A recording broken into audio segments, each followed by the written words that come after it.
here. So welcome. This is the closing argument on Truth FM 96.1 and other frequencies across Liberia. So, Brother Joe, welcome to the show. Thank you very much. Thank you very much, Myean. It's an honor to be here. A lot of news in Liberia. I am Jerome Gayman, and I'm sitting in today for Honorable George, the Chief. He will be here in a few. I'm the guest host. I'm here with this brilliant young man who will give us the update on what's happening in Liberia. Obviously, we have a lot of news to cover. After he's done, we'll be talking about the purported speaker. For what I'm hearing, he was dragged in court today by his wife. We're talking about that. We're talking about the Nima County race, where one of the candidates have been disqualified. If that's true, we'll be talking about it. The Council of Churches, ECOWAS, presidential car. Mr. Myean, bring us Yeah. up to speed. Okay. So I can remember just. Okay. So we would like to give the public the information from our end here in Liberia. So again, people can really address some technical issues. Yeah, I'm getting the feedback. Great. Ladies and gentlemen, welcome to this edition of the closing argument. We are having some technical difficulties in the back in Liberia. We will soon get to that. In the meantime, obviously, Liberia news. Liberia is a gift that just keep giving. We are talking about presidential car. You remember during the election, there were photographs of Vice President Joseph Walker sitting in a wheelbarrow when he said he didn't need presidential car. If he needed to ride a car, to ride a wheelbarrow to the Senate or to the executive mansion, he would ride a wheelbarrow. And they had him sitting in a wheelbarrow, and that made the news. Now the president, for what we are looking at here, the 2025 elections, I think bulletproof car. So all of these are things that we'll be talking about. If Myean is ready and our technical team is ready, you can bring us up to speed. Yes, we are okay. So on yesterday, this vehicle we are seeing on the social media. Yesterday, the vehicle came out from the president resident, where yesterday we saw the protest at the president house in Rehab community. So I was on the scene when the vehicle came out from the compound, and I did a photo from the vehicle there where it started to circulate on the social media, and people started to share it all over. So this vehicle, according to our report and according to what we have gathered, is that this vehicle costs 400,000 United States dollars. So with this vehicle, people are complaining that the vehicle is too much expensive because the Liberian people are yamming for food, while the president, just a single person, is using 400 United States dollars, 400,000 United States dollars just for one vehicle for the president. So people are making their own point of view on it, that the president is not doing justice to the people of Liberia, and with that, the people need to stand out to protect against this issue. So we also have the report on the Liberian government released a statement saying that they are finding means to have a stakeholder talk with the ECOWAS delegation that came to Liberia, because this issue, the ECOWAS are also complaining about it after they have released a statement on yesterday. And today, the Liberian government also released a statement that they are trying to find means to have a stakeholder talk with the ECOWAS delegation. And our third talking point here is the Liberia Council of Churches, which they have disclosed itself from a story on this car issue circulating on social media, that the LCC has circulated the government on purchasing the vehicle, the same vehicle issue about the 400,000 United States dollars. And also our last talking point here is on the labor ministry. which is the Labor Minister, Councillor Cooper. He made a statement on today that they are committed to protect a full personal and that's person living with disability job in the labor sector. So we are going to speak on these issues and so many issues to come, and also on the Nima County by election. It has been confirmed that the one of the senatorial candidate in president of commonly known as Prophet King has been denied. So we hope to get more light on that. But from what we've been seeing on the social media, Prophet King went live on his official Facebook page, making some statement, and we are also going to address that issue. So as it stands now, this is what we have for now in Liberia.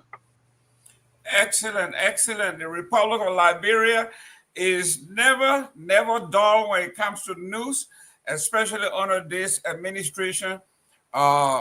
President Joseph Boakai and his administration are a gift that keeps giving. Ladies and gentlemen, do us a favor, share this show while we are actually getting ready to bring all of our panelists on. We will be here discussing those issues that are permanent, that are vexing issues, things that you want to hear about. The senatorial elections in Nimba is getting very interesting when Prophet Key was denied or disqualified from our sources that he submitted documentation that were not factual. So to some degree, those that are in the legislative body that call themselves the rule of law should today be dancing, because this is what we are talking about. The rules and the laws applies to everyone. Nobody is above the law. So if you are going to be qualified to run in an election, the process has to be followed like everybody else. No matter how big your platform, no matter how loud you speak, no matter how badly you curse, you will have to follow the law. Now, Myean, have we heard anything from our correspondent in the Southeast? I know we'll discuss that later on, but have we heard anything? Will he be ready today to give us an update on what's happening in the Southeast? Yeah, I tried contacting Samson. He's like facing some network problem from his, and so let's see how best. I mean, call him to see if his network is stable there, because from that end he's facing some network problem there. So let me see how I can place call to him. He's on another call. So he told me he'll call back. So Great, as we great. go forward, yeah, we'll get back to him. Great. And today, if you were watching today, the young man posted a lot of videos. I follow him downtown Harper. He visited the library. He visited the homes of the Tutman. He visited historic sites. So I don't know. I know what we can also place it on the show. Yes, if you have it, please let's follow some of the things he did. And those of you from Maryland County, especially Harper City, you have to be proud of your city. The city is beautiful, not only beautiful, but it is very clean. When I follow him today, everywhere he went, the place is a beautiful place, breathtakingly beautiful. And if you are from Maryland County, if you are from Harper in particular, you have to be proud. This is a proud moment. And this is a gentleman from Buchanan City telling you you have to be proud, because that city is beautiful. And the citizens are very proud of the city. It is clean. I mean, spotless. I followed a young man, and I was very keen on looking at the sidewalks, the streets, the drainages. Beautiful, spectacular sight. So the young man has done an excellent job. And as time permits, you will see some of the video and see what we are talking about. So if you are a married landlord, you have to pat yourself on the back. Despite the war and the destruction in our country, you have kept your city alive. You have kept it clean. You have kept it beautiful. And that's what we are talking about. You are a true patriot. Maryland County folks, you have my ultimate salute. You are a true patriot.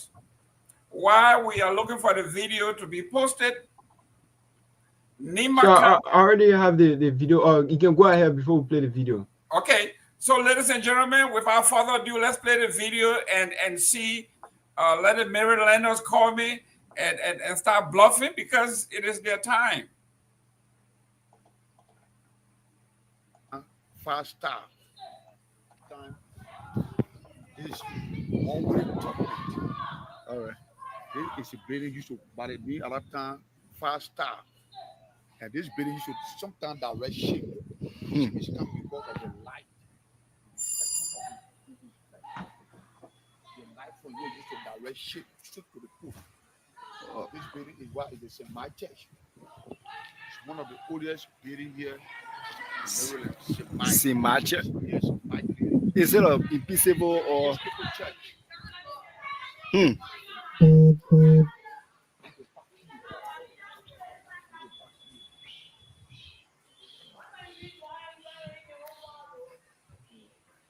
street that we own is called Garguah Street. What? What's the name again? Garguah Street. Garguah Street. Name in honor of. Name in honor of who? Yeah, one of the Congos that was here. So most of the street named after people. Then we have Maryland Avenue, we have Garguah Street, we have Center Street, we have Peabody Street, we have Peabody Street, we have Green Street, Water Street, all of these streets, Myean Street, Myean Street, all of these streets named after people. Named after people, yes. So we also have something on the line. I don't know what we can take something. Sure, let Samson let him walk us through the video. That's fine. Okay. So good evening to everyone. You getting here? Because Yes. I don't have LEC right now to where I am. They are trying to switch power. So that's the reason I cannot get on the show live. Okay, go ahead. So today I conducted a live interview in Maryland, Harper City, where we toured the entire city of Harper, trying to use some beautiful sites in Harper City. But finally, tomorrow we will be climaxing our visit to Harper in the southeast, where we will be visiting. Tomorrow is the final day of our trip in the southeast. We will be visiting the market, getting views of people who are the marketeers, the motorcyclists, and those who reside in Maryland County. They are the actual people who can give you a clear scenario of how life is in Maryland County and the southeast. So immediately after that, Myean and I will, by next weekend, we will be in Nyenwolo County conducting live opinion in all of the districts from District 1 straight to District 9 in Nyenwolo County for the election. Let me also extend my special thanks and appreciation to the TCA, the Pussy Architect Family President, Chief Tomalin George, and one of our biggest supporters, Eugenia, Sis Eugenia. She's been one of the instrumentals behind this trip. She practically sponsored this particular trip. So today, TCA, for you to see TCA live in Harper City for sure. But by tomorrow, we'll be climaxing our trip back to Monrovia, where we will be hosting a trap on Sunday for us to do to display our documentary, Fast Finding from Maryland County. Great. Ladies and gentlemen, let me welcome Jay Vitok Namwe. Mr. Namwe, how are you doing there? Hey, Jerome, thank you very much. It's good to be here. And man, what's up, my brother? Also, Samson back there. Thanks for what you're doing, brother. Victor, I know you came in. I'm not saying there was planned. I'm not trying to say anything about conspiracy theory here, but you came in when the young man was talking about Harper City, and and we played a brief video of Harper City. I don't know if you can recognize some of the buildings, the churches, and everything else that he was showing. We want to give you kudos, or the folks from Maryland, especially Harper City. Beautiful city, well kept, clean, despite all the destruction. What is it you want to tell us about Harper City? Why we played? There you go. Can you recognize either one of these places? Actually, I'm having difficulties recognizing some of those places. I've been away from there for quite a while. But I thought one of the major streets that look either like Maryland Avenue or Burleigh. I'm not sure.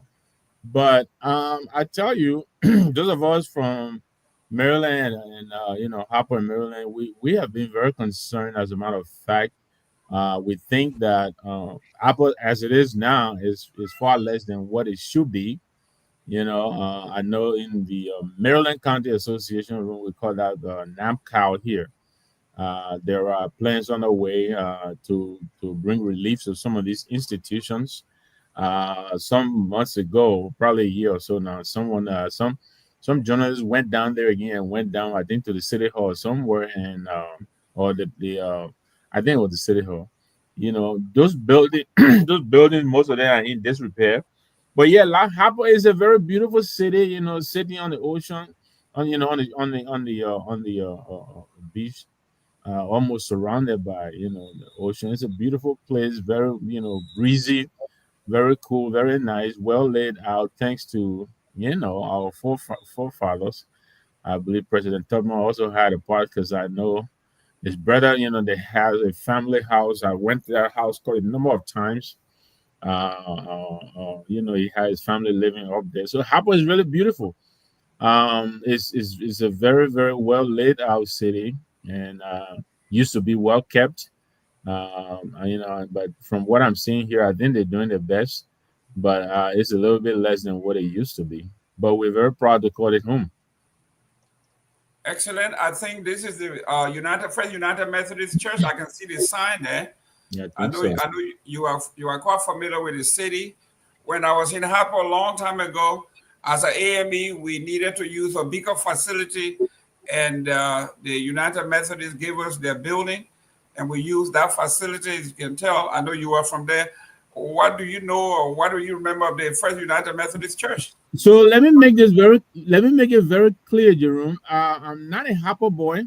Okay. I visited Harper a number of times, but I didn't. I lived in Kehleboe. I went to school in Kehleboe for about a year, I believe. I live in the hospital camp area. Those who are from those parts, hospital camp, the drivers camp, they're all in the same vicinity. And so I'm a little bit, I went to Harper on a number of occasions, but I'm not very familiar with Harper, the layout. I know some of these big buildings are, like I said, Maryland Avenue. I know the area there. But I'm not very, very, comfortable with the layout of Harper itself. Great. Ladies and gentlemen, Victor Namba is a country boy. He's from Kehleboe. I'm from Barobo, actually. Oh, Barobo. There you go, way out there somewhere. When I went to Harper City as an AME, we went out there. We had a youth fellowship there, and some of the most beautiful folks, buildings, and families. I met them there. I was hosted by the Davis family, and we had a great time. I went to a place called Philadelphia, and I saw some of the most beautiful women that I've ever seen in Liberia. There were two particular women that stood out. They were the Wesley girls. I don't know where they are now, but the Wesley girls from that area, beautiful, beautiful folks. Hospitable, highly intelligent people. As you know, Maryland County was basically like a separate country, so their development is way ahead of everybody else. I know you have a little taste of the history of Maryland. Walk us through what you remember about the history. So we still have something on the line. Maybe Samson, yes, Samson, go ahead and lecture us a little bit. I'm looking at something here. What is there, a library or what? Something. I know he said they were changing power. Yeah, changing power. So yeah, but this looks like the library in Harper. I remember that. Hopefully, the guy in the video. There's no audio, is there? Yeah, audio. I muted it. Okay, put the audio back on. Let's see what he says.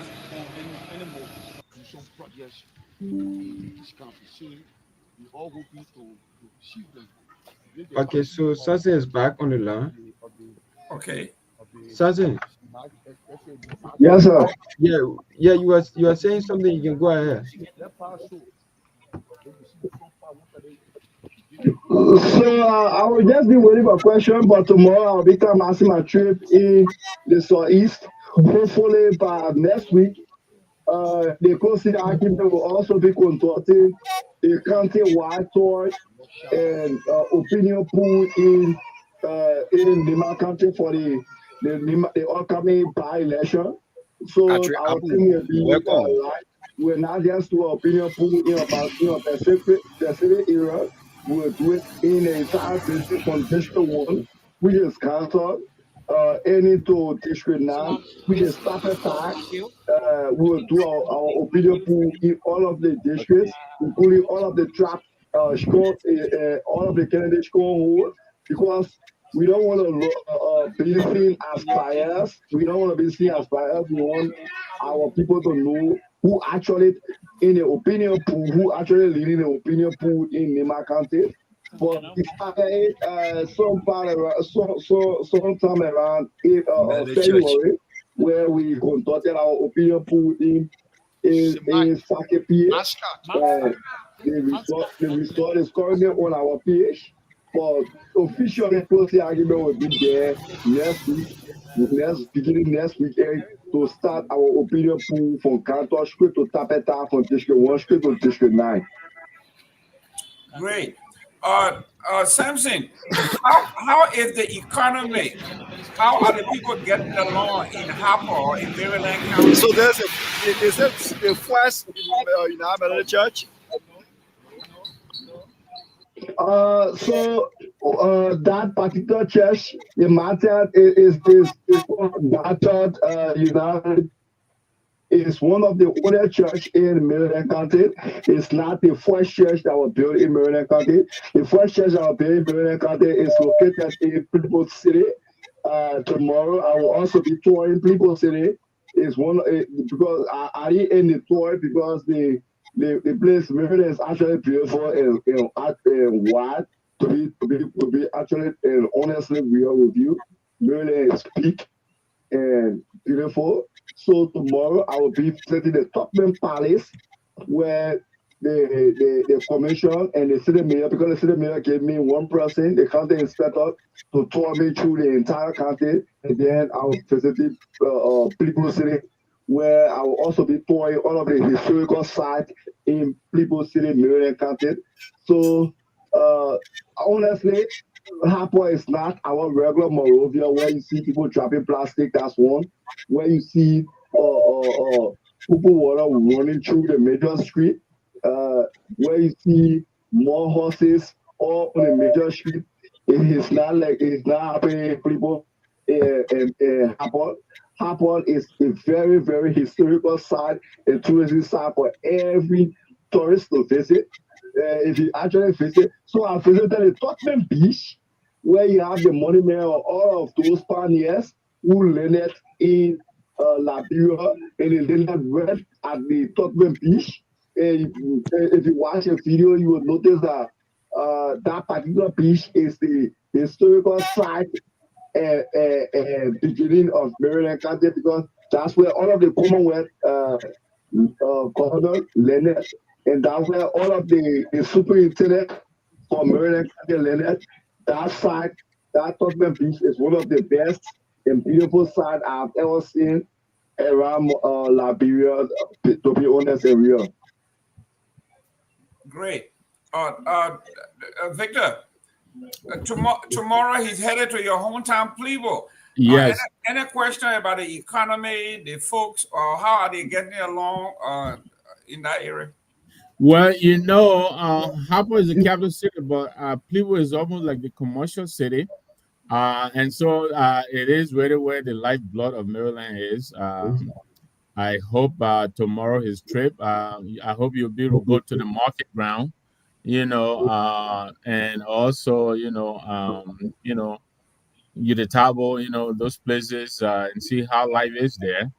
Let people tell us, because Harper is so far removed from Monrovia, and given the road conditions, so the difficulties in bringing market to Harper, are quite, enormous. So I like to know how our people are faring, now that we saw the road, It looks a little bit pliable at this time of the year, so that's a good thing. Sometimes they do go up over to Taboo and other places, in the Ivory Coast. So sometimes, uh, My, you I'm sorry. You my, Samson, yeah, you getting Go there? ahead. Go ahead, Myean. Okay, go ahead. yeah. So I will quickly take a leave because I have to do one or two stuff and edit one or two video on my laptop. Uh, and get prepared for tomorrow road trip because I'm the only person traveling. Okay. Thank you. Very much. Cyrus, any observation? You're Any welcome. You're welcome. observation? Okay, Samson, thank you. Cyrus, Yeah, any observation on the video on Maryland County? I mean, Harper City in particular? yeah. Even though I just joined, but for what I've seen so far, I think Harbor appears to be cleaner than Morovia. I think that's what I've observed so far. Harbor appears to be cleaner, and it looks like it has the same view Kigali has. Mm, okay. Well, you are looking at some Uh, mo- historical so, monuments here. Samson, were you able to go down to JJ Dawson Hospital? I think Probably not. he Samson had is off. Samson is off. The, I the think only Oh, thing, okay. the only thing I'm looking at, it seems most of these buildings need to be repainted. Yeah, Yeah. they need to be mhm, repainted. Yeah. yes. I mean, these are historical sites. If you can see this gazebo here, uh, I think there is the monument or some important person, either pioneers or the president or somebody that he's pointing to. I think the audio is kind of blurry there. The video is kind of blurry. We can't see the video. We can't see the inscription on there.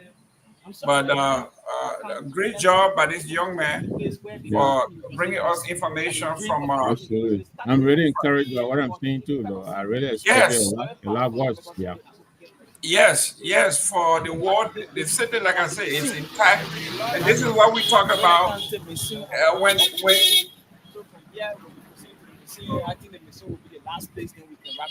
Yeah, sure.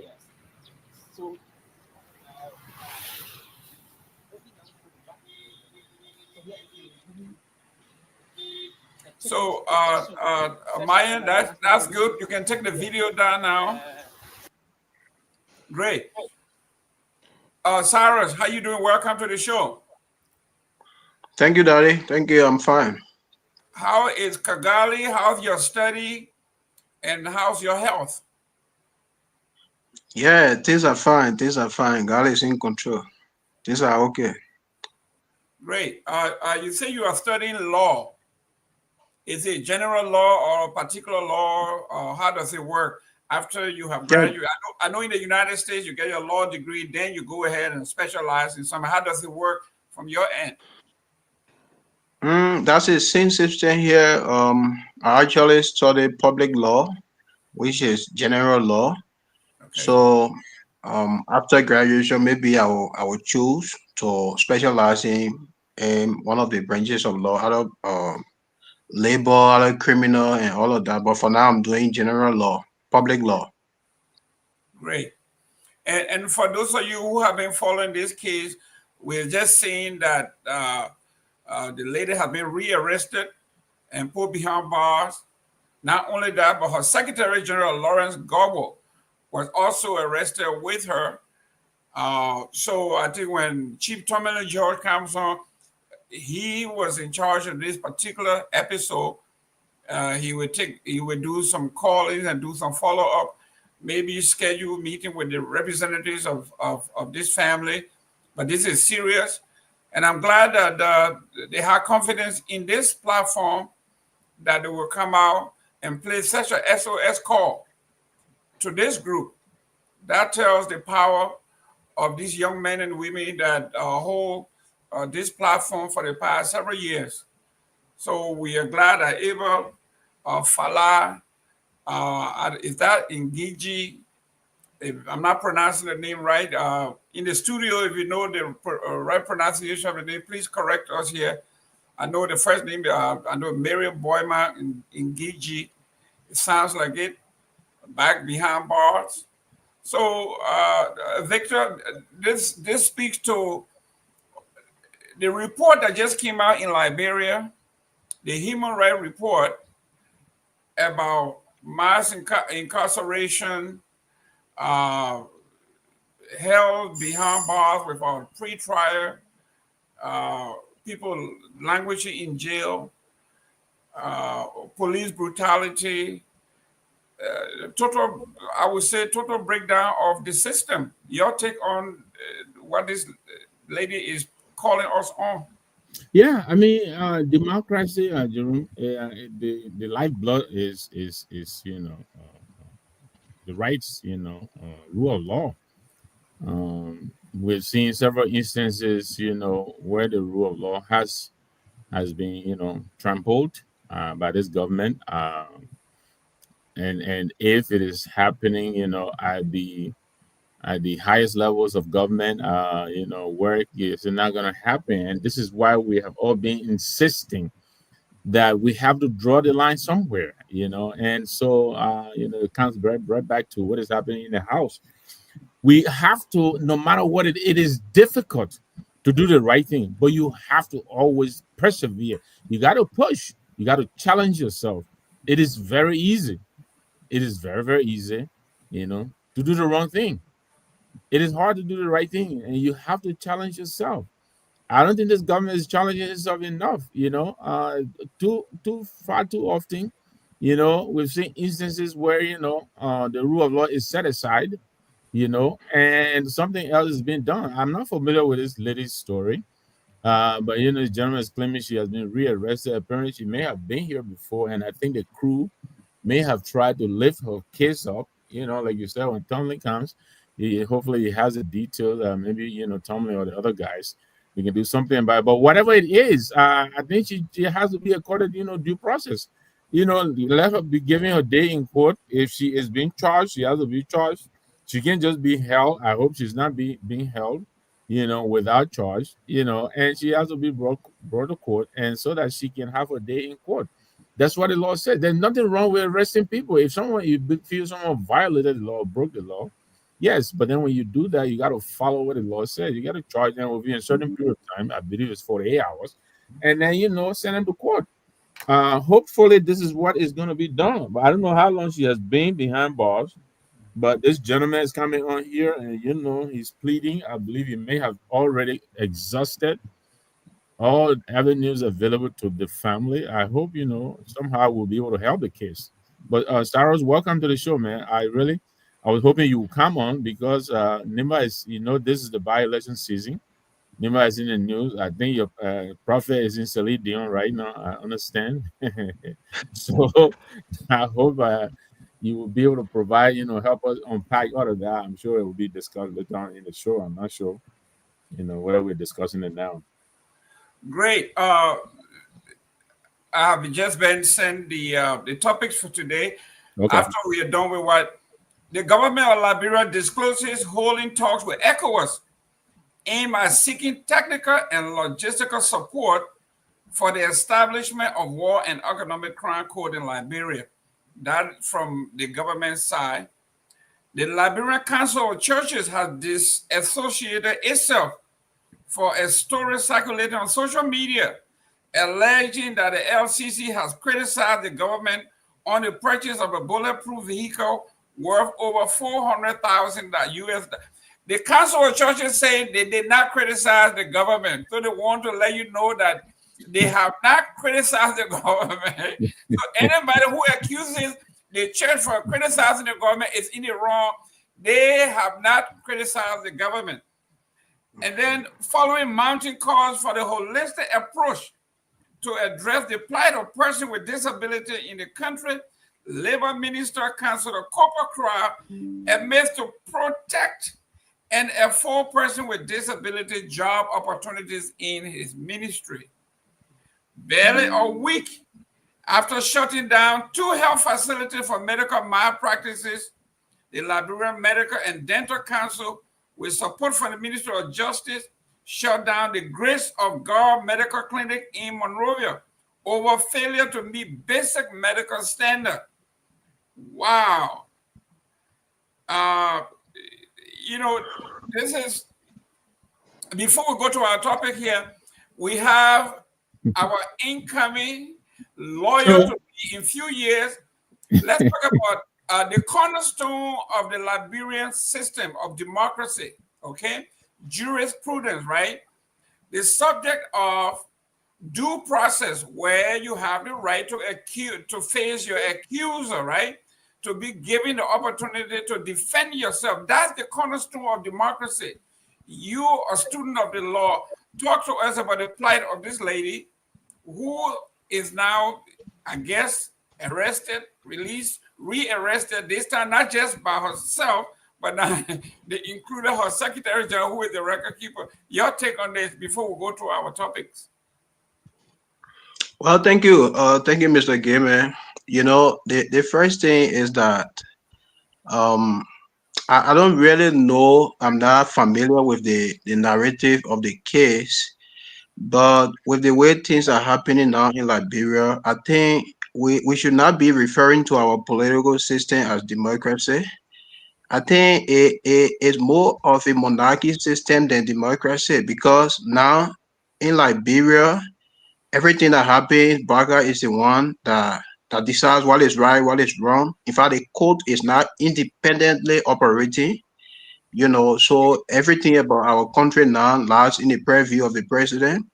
Whatever he wishes, that what happens.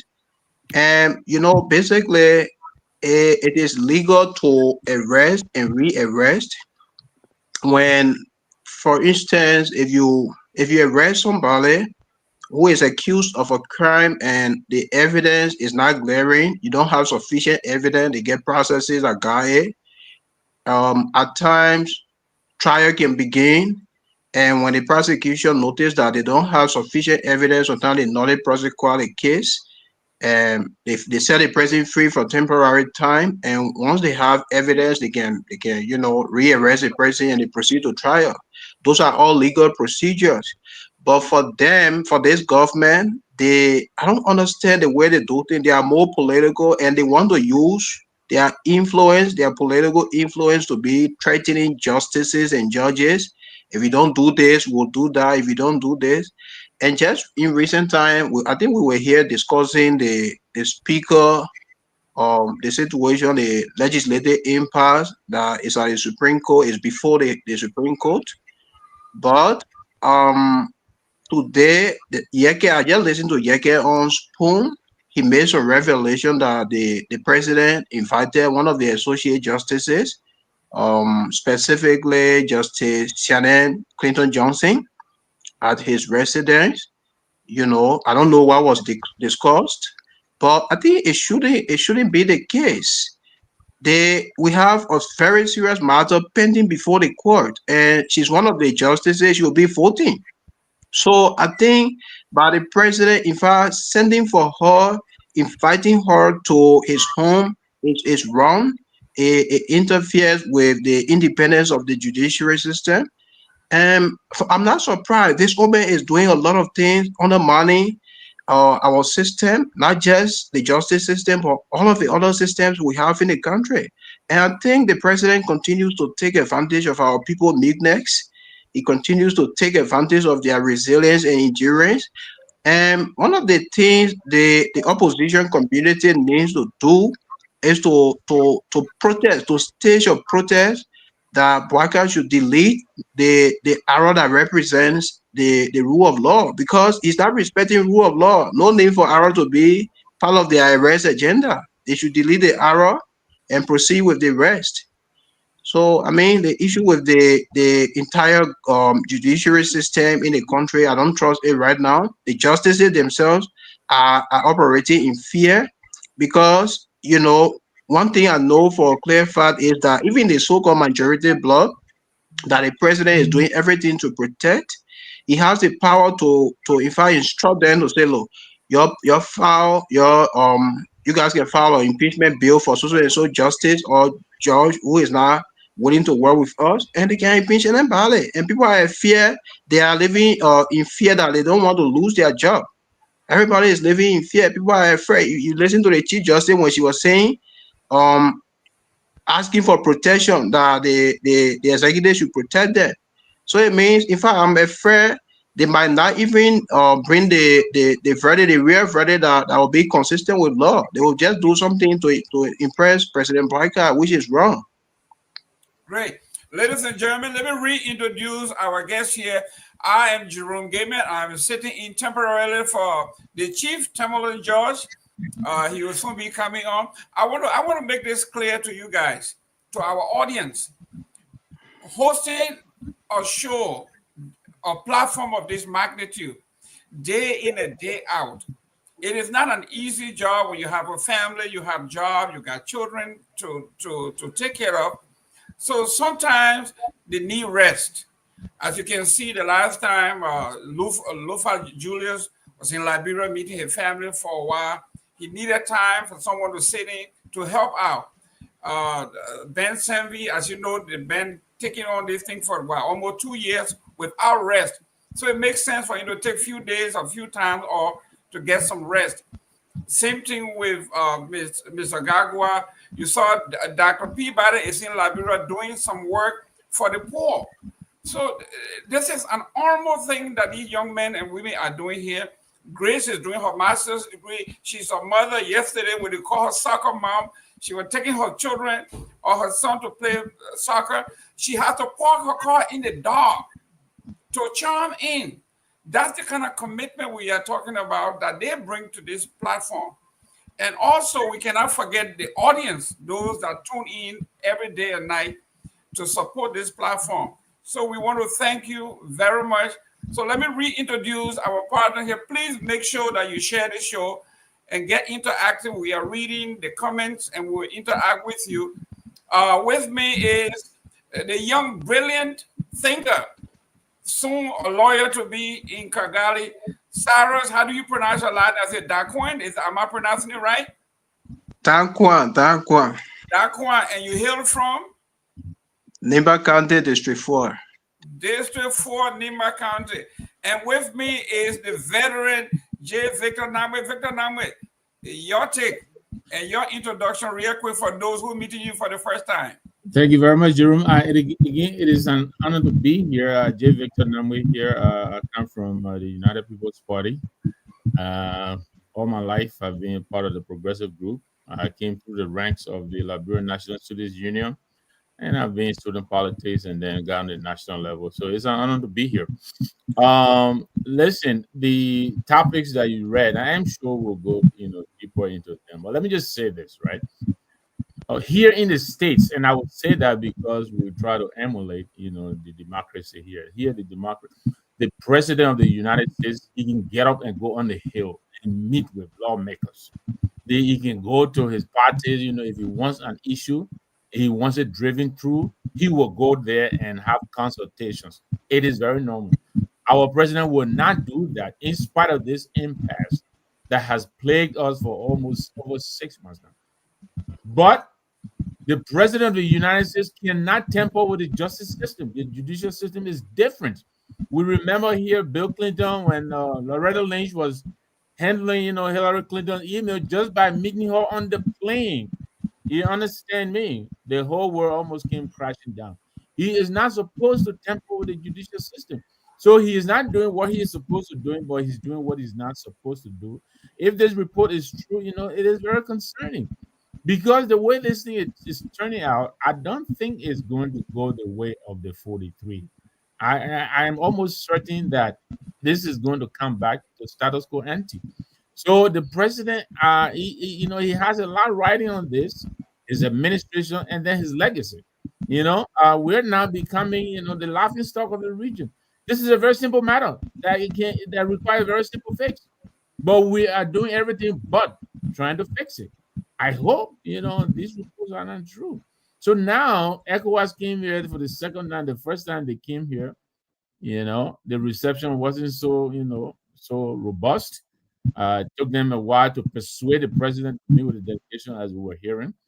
They left empty-handed. They came back here the last time again, practically empty-handed. And now we're going to do what? To beg them to give us logistical support to set up war and economic crimes. How? Our people say you can't piss against the wind because it will blow right in your face. So I am just really scratching my head, trying to understand, the thinking that goes behind some of these actions that are emanating from the executive national. It beats my imagination. But I think we'll talk about this, much in much detail. The rule of law is the rule of law. It is difficult again to do the right thing, but we have to challenge ourselves to do the right thing. So I'll pass it back to you. Well, let's segue into that.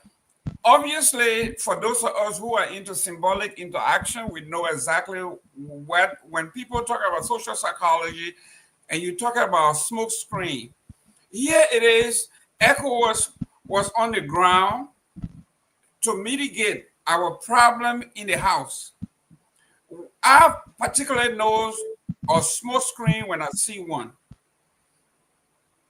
This government, this administration, they are very good in distraction, in changing the topic. Here we are talking about what is going on in the legislative body, what's going on in the Supreme Court, and all of a sudden, ECOWAS is in town to talk about what's happening in the House. And all of a sudden, you put out the bulletin, okay, to change the topic from what's happening in the House and the Supreme Court for us to not start talking about war and economic crime court. Listen, we were born in the night, but definitely not last night. Cyrus, you are a young lawyer here. I mean, this way it got a small screen written all over. We got the Supreme Court and the House of Representatives. We are talking about major issue, the stability of our nation. ECOWAS is barely in town. And now we are talking about, we are going to ask ECOWAS to help us with war and economic crime. Your take on this small screen, if you see it my way, otherwise, your take. But I think it's a good approach that ECOWAS can hold against them and say, if you want us to do X, Y, and Z, you must listen to our recommendations. The fact that ECOWAS want the president to do the right thing, they want the government to do the right thing. They have been speaking. In fact, quite recently, I think Richard Coons sent the listing of lawmakers to withdraw the previous ones we have at ECOWAS representing Liberia, just to prove a point, just to prove strength. But it bounced back. It bounced back, and they ignore his request. They deny his request, and he went by searching for recognition. That's what he normally does. He goes all around searching for recognition. So I mean, if they want ECOWAS to help, I think ECOWAS should say, look, we are willing to help. We are willing to help, but the prerequisite is that you must do X, Y, and Z. The first thing, the government is not respecting the rule of law, something which ECOWAS take very seriously. The second thing, human rights have been abused over the years. And even yesterday, I think people protested at President Boyka's residence, and you saw the police again carrying out another brutality against peaceful protesters, which was very annoying. I think the very yesterday, there was this gentleman that I saw on Facebook being dragged by police officers, beating him, brutally beating on him. So I think Martin posted that. When I saw it, it was so disgusting. A lot of things. So ECOWAS now, the fact that they said there's a saying that says, he who feeds you controls you. So ECOWAS should be now, they want to tell them, look, we are willing to help, but you must do X, Y, and Z. You should be able to listen to us. Let's settle the legislative impasse. The rule of law issue in Liberia must be addressed, And by that, in fact, the same ECOWAS has been making rulings against the Liberian government. The last time I listened to former Associate Justice Janet, he said he has not been paid by the government, and this same government has been doing business with the junta in Guinea. So, and ECOWAS is against that. So, I mean, now they should find this as a chance to unleash all of the things they have against the government. Great. Honorable Namwe, we are talking about changing the subject. We are talking about setting up a small screen. We are talking about distraction. Here we are yesterday. ECOWAS is in town and admonishing every side to respect the rule of law and abide by the Supreme Court opinion, whichever it goes. And this administration refused to even address the issue. They refused to even show photograph of the president meeting and all of that. All of a sudden now, they want to change the topic by saying we don't want ECOWAS here talking about our Supreme Court and what's happening, but we want you to come and help us establish war and economic crime court, as though those of us who are out here, we are naive. Your take? Yeah, I mean, you can't have your cake and eat it. To say, you cannot be urging ECOWAS, to leave your legislative business alone because you're an independent and sovereign, member, but yet you want to go back to them to ask for their help. I mean, just like Cyrus is saying, it's a two-way traffic. You give me and I give you. That's just diplomacy. So, I think they burn the bridges, and it will be difficult to go back and cross these bridges. You are part of the 15-member community. Interdependence. We respect one another. And I just baffles me that we will be so callous, and so unwelcoming when it comes. And ECOWAS has a history of involving us. We all know the ECOWAS story, and thank God for ECOWAS. I think for ECOWAS, some of us wouldn't be here today. So the region does have, a history of coming to our aid. Right now, we're stuck. We're stuck. We can't move. And they didn't have to come, but yet they put together a delegation twice now. They've come to help us. And we haven't budged. And here we are.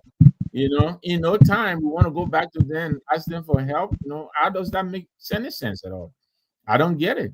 So I will see how, they intend to go about this. It will be interesting. But, I think Sarah is onto a point here too. ECOWAS, in addition to all the other mini chips that they may have, I think this could be another new chip that they could use now as a bargaining tool to get the Liberian government to actually, conform to the rule of law. That's what they're asking. They're not asking them to do anything extraordinary. Just do the right thing. Follow the rule of law. You want a speaker removed? Yes, you have the right to do that, but do it according to how it is prescribed in the Constitution. Don't do it extrajudicially. I don't see how that is so different.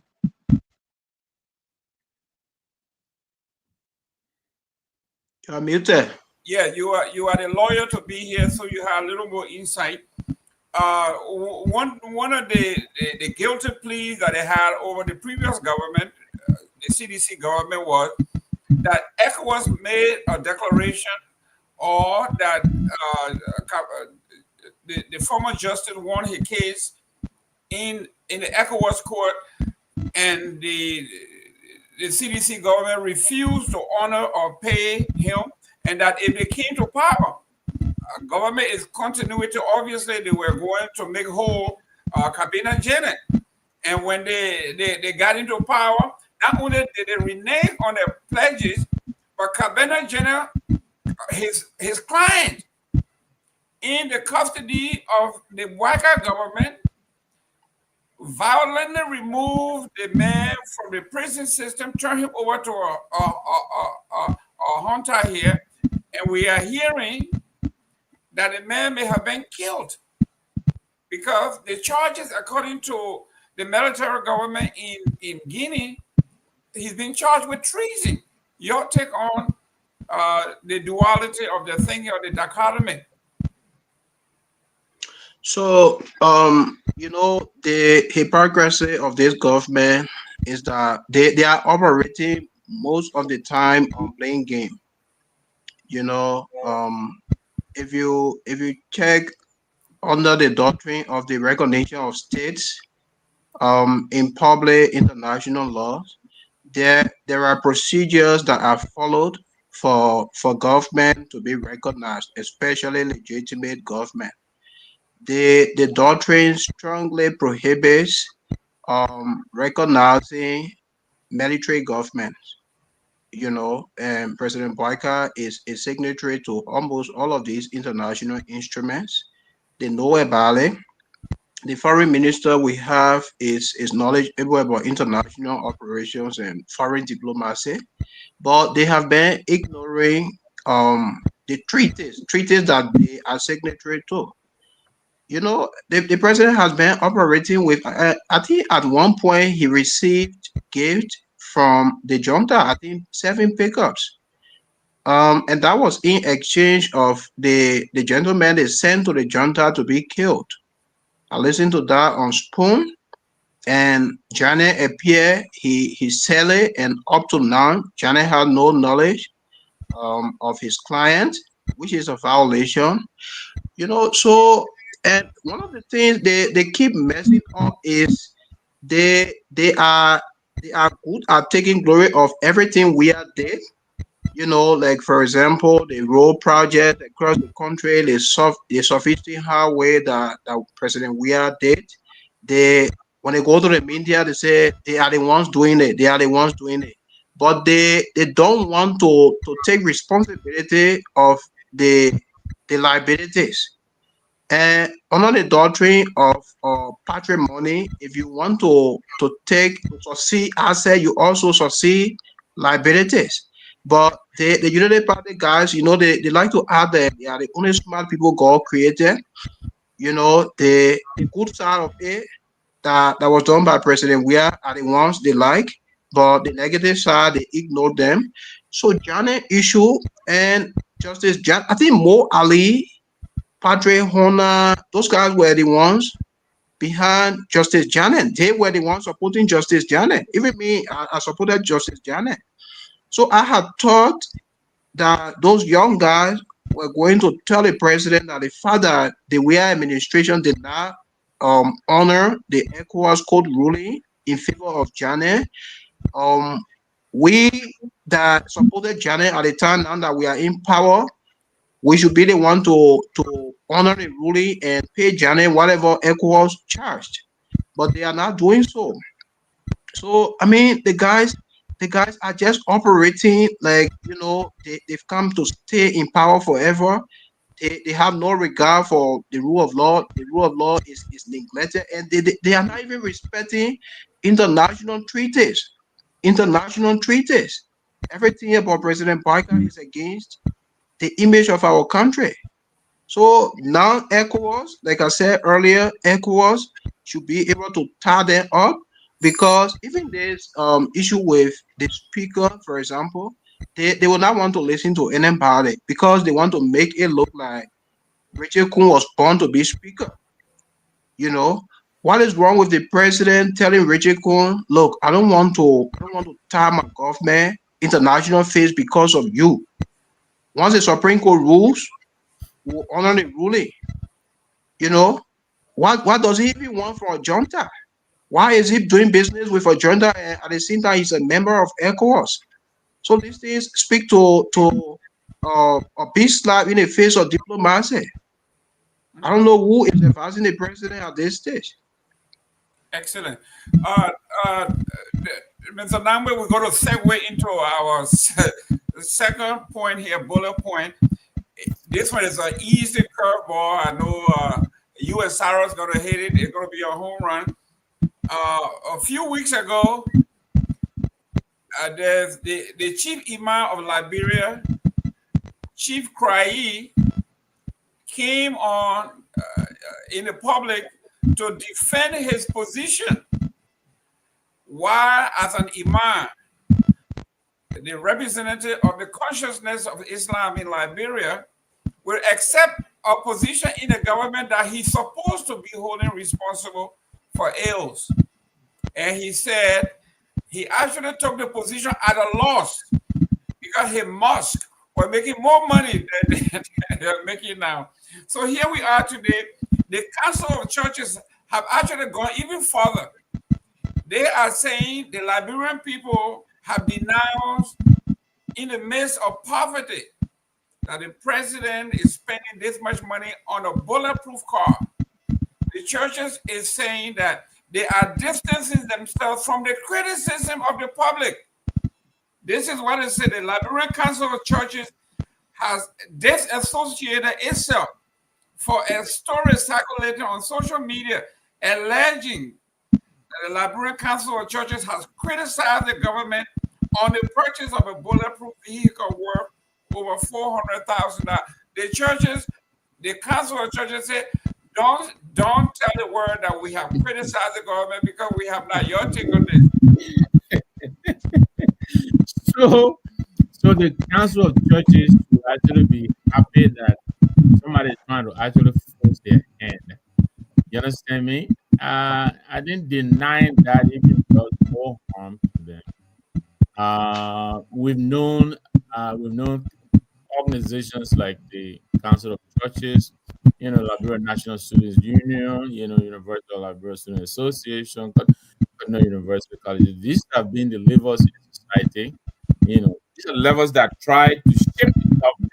That's why they call them the moral compass of society. Their silence, collective silence, definitely. And Sarah, can you mute while? And so, if it would take a Musa ability to wake the opposition, I think people should take a second look at Musa. Because I supported Alex Cummings in the gun election because I thought he would do what Musa seemed to be trying to do. The opposition needs to wake up. The Council of Churches is compromised. Almost all of them want to be on boards. They want to be on this board and that board. How are they expected to pluck up the courage to tell the government to knock it off? How can you be running a country where somebody's making $150,000, $150 a month, and you're spending almost $500,000 on a vehicle? Why? This president is supposed to be the president of the people. Who is trying to kill him that he needs a bulletproof vehicle? Why? So somebody needs to get up and let the government know that, look, you're taking us in the wrong direction. Opposition is not a crime. It's not a shameful thing. If you're an opposition, you are an opposition. Your job is to checkmate the government. That is your responsibility. Our opposition community has gone dead. And so if Musa is going to give us voice, we are prepared to back him up. And this government has to be shaken up. They have to come back. Rather than they are off track. They are off track and they're having a field day. Somebody has to call them and checkmate them. Well, Cyrus, maybe you were not here or you were not watching this show, but those of us who believe in a strong opposition, I made a case here, live. I said I was not supporting the CDC anymore until the leadership of the CDC diversified. I said this because people are saying, where is the opposition? In that opposition supposed to be the Council of Churches, supposed to be the Islamic community, supposed to be the largest opposition political party in the country, CDC. But in the CDC, you have Finabono as the chief of staff for George Weah. You have Jefferson Koji, who is the basically traditional nephew of the president as Secretary General of the party. You have Janga Ko, who is a traditional nephew of the president as the party chair, acting chair. You have the former chair, Morba Molu, a traditional nephew of the president. You have the most powerful senator in the CDC, Sir Joseph, a traditional nephew of the president. You have a T5, another powerful man in the CDC, a nephew of the president. There is no diversity in the political, in the opposition as far as CDC is concerned. And then people wonder, where is the CDC? The CDC is a nephew party of Joseph Boakai, so there will be nothing. There will be no fire. And then you couple that with the dead Council of Churches and the Islamic community. And here we are. The Council of Churches is now saying, please do not put us into the category that condemn the president. We did not condemn the president on the car. Your take on the opposition, the president, the car, and the leadership of the opposition, with the president holding the trump card in the CDC in all aspects. Cyrus, you are muted.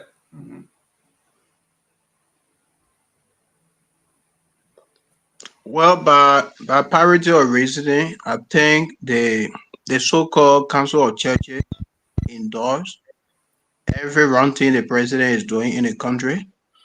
You know, the fact that those people using Jesus' name will issue statement against something they know is affecting our people. You know, I mean, I'm just disappointed when I read their press statement. It's annoying. I don't know who advised them. I don't know what do they want. Like, you see, some of the things about Rwanda that people don't understand. Most people like to label President Kagame as a dictator. You know, this thing about Christian people using Christianity to be exploiting people, to extort money from people here and there, and they only hiding behind Jesus. It is wrong. I thought Christians are people that are driven by conscience, but in Liberia, it is the opposite. How is it that the same very council of churches yesterday, when President Weah takes step, the issue statement, when he goes so the issue statement, you know, when I read that thing today, I couldn't get over it. I say, where are we heading? You know, I mean, they endorse everything the president is doing. They neglect for rule of law, human rights abuses, and every wrong thing happening in the country. Because I have not heard them speak since this president came to power. Probably many of them are dying for job, they need job to survive, and they don't want to criticize. You know, it's embarrassing. I think we should use the same method the government here is using by decertificating most of the churches, most of the fake churches. They go all over the place, you know, exploiting our people only in the name of council of churches. Why are they silent? Why are they not speaking? Assuming they did not say it as they proved today. And people in fact spoke on behalf of them, and the public believed what was said. Why they couldn't keep quiet, so we can say at least they are trying to work, but they have to issue statement to in fact to condemn the statement that was issued on their behalf, something which they should have done. I think it is wrong, but again, I don't blame them. I don't blame them. And to the CDC issue, I was on the show the other day when you flagged the issue. I actually like the idea. I support it. You know, President Weah needs to do well. Always, I have this feeling that, you know, most of the guys around the president, I don't really think they support him like that. I have this feeling. It's just that I have not been fortunate to meet him. I have this feeling that most of these guys that we see around the president, the former president, I don't think they really support him, because if they do, they should be designing strategies. They should be telling him things. Opposition is opposition, no matter how nice you are. It does not change your status. You are opposition. I remember when the UP was in opposition, there was no single month that they could not protest. You know, they were all over the place protesting, using civil servants to protest against the government. And those were things that made President Weah unpopular with the people. But today, you know, most of these Lofa guys, unlike Mr. Koji, for Jeff, I know he can die for President Weah. But most of them are not doing anything. Most of them. The leadership of the CDC needs to be restructured. It should be decentralized. And we from Nimba should even be playing role, because I can say this for free. There are Nimbayans who support President Weah very strongly, but nobody knows them. Nobody knows them. And one thing the president needs to take seriously is the issue of people he has in his inner circle.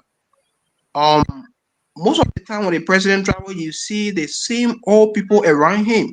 He's not working with new faces. I think he needs to adjust that. He needs to change people in his inner circle. While it is true that there are people, many of whom are considered to be people who are loyal to him, he needs to bring new faces around him so the Liberian people can see, some little changes around there. Because if you continue to be around Mr. Kalasco, for example, the same Eugene Nangwe, it is right to do so, but I think politically he should be working with new faces. People that when people see around, they will feel, yeah, President Ware is up on serious business this time around. But it shouldn't be a Lofa team. In fact, we from Nimba supporting the process. I don't know who do we go to when we have issue, because the last time I checked, there is no prominent Nimba there holding any key position. So it is something very serious. Great. Well, talking about Nimba, I'm from the great state or the Republic of Grand Bassa, and we don't have any representation in the CDC either. So here we are. But Mr. Namwe, before we move on to the next topic here, let me reintroduce the group here. Ladies and gentlemen, do us a favor, share this show, get involved. We are reading your comments here. I am Jerome Gaiman. I'm sitting in for the chief. When he comes on, I will turn my seat over to him. I'm the guest host here today. And Cyrus, our young incoming lawyer, as you can see, he's a brilliant, sharp young man, and he represents Nimba County very well, District Number 4. And with me is the political guru and veteran originally from the UPP. Okay, that's back of Matthew protege, very, very, very well versed in politics. He supported Cummings in the last election, and now he's thinking that he's hearing what he wanted to hear from Cummings, and Musa Ability is headed in that direction. So he is now listening, and there has been a boss in his ears that if you want to make change in Liberia, this is how you want to do it. And it looks like Musa Ability is headed that way. So this is Victor Nambe. Victor, we are talking about, when you're talking about hypocrisy, here finally, the Ministry of Labor, after going on a year and a half, is saying now that the Ministry of Labor is apt to recognizing people with disability, and that they will create opportunity for people with disability. For those of us that are into management and public policy, if you are serious, usually you say, whatever people say, the live man say, my witness is, or he's dead or he across the river, right? And the guy who tells the truth said, here it is. I expected the labor minister to say, I have been in government for going a year and a half. I've hired 5,000 people. Out of the 5,000, I got 500 people with disability. I got 200 women, 300 men, young women, and they are working in these various fields. This is the statistics. It can be verified. Nothing of that nature, but it's just a blank statement, usually to attract headlines, and we are seeing it here. Victor, your take on what the minister says here? Well, it sounds good. I just hope it will be followed, by the action that it actually deserves. Quite frankly, around the world, the people with disabilities, it's taking governments quite a while to catch on. I mean, here in the States, I think it wasn't until 1975, when the IDEA really became, a law where, uh, entities, public houses, had to be mandated to put in ramps and all of that, So, Liberia, our people with disability, I think we've been calling a group of 77 or that. They've always been on the radar. Every president comes in, they pass them on to the first lady, and that is usually a responsibility. So, I'm glad that the labor minister is making such, commitments. I just hope, this will be followed by actual action. I believe no Zawu Gibson, I believe is either one of the officials. I think he's in this government. So I have reasons to think that this government it means well. I hope it does, but I think that's a good thing. These are humans. They're not disabled. They are just with a certain disability. All of us here were with some kind of disability because we're not 100% smart all around. Their parts, some of them, their disability is just more pronounced, than others. But they're not useless people. They're smart people in many different ways. It's like the autism, is a spectrum. You have a whole range, and maybe one little function on the spectrum maybe missing in your case. That doesn't make you entirely disabled. You're just not there at that particular point, but the rest of the other points you're pretty much efficient. So yeah, these people should be allowed to contribute to their government. This is their own country. So if I hope it will be followed by the actual action, and accommodate our brothers and sisters into the mainstream of society. Sarah, for those of us who like to look at things critically, President Joseph Walker was once the chair of the Group of 77. And when he campaigned that he had expertise and experience in dealing with these folks. You think the plight of the Group of 77 will be primary on that agenda? And for now, for this minister to be saying here, they will address persons with disability, the plight of persons with disability in the country. Cooper Crack commits to protect persons with disability and give them opportunity. To me, it's just a mere bluff. Like Abdullah Kiatama said, PR cannot substitute for performance. You can write all the beautiful headlines to change the topic. It will boil down to performance. We will hold you to account for performance. Your take on this report from this news release from Cooper Crack. Thank you. For me, I have no reason to believe what the minister is saying. The UP, like I said earlier, they use social media to make headway to make it look like they are working, to make it look like they want to carry reform, massive reform, across the governance system. But the reality is always different. The same UP woke up one morning, they said they've brought I think 300 buses from Ghana, and only to go look behind a complete scam. The same UP brought 285 pieces of yellow machine, another scam. The same UP, the 500 I don't know, billion or million MOU with China, another big scam. So everything about them just political sophistry. You get nothing straight from them. Everything, the people, you can be governing and mix governance with propaganda. That's why they're mixing up. They want to be, saying things to impress our people. But you see, you can't have hardship because people live with it. There is no way you can beautify hardship. When people are suffering, it means they are suffering. So they are just trying to cover up. Maybe this car issue that coming around the president, they want to create those news to make our people happy that something is in the pipeline for them. But the issue about Ministry of Labor, I think for me, from the one, I've not been satisfied with that ministry. That ministry has not been working in the interest of our people, the ordinary Liberian people, and it is not unique to this government. It is not unique to Minister Cooper Craw. It is just about Ministry of Labor. Ministry of Labor, I think we have decent work out in Liberia, and they have the minimum salary structure. But Mr. Gamer, if you go around the country, if you get to know the monthly wage,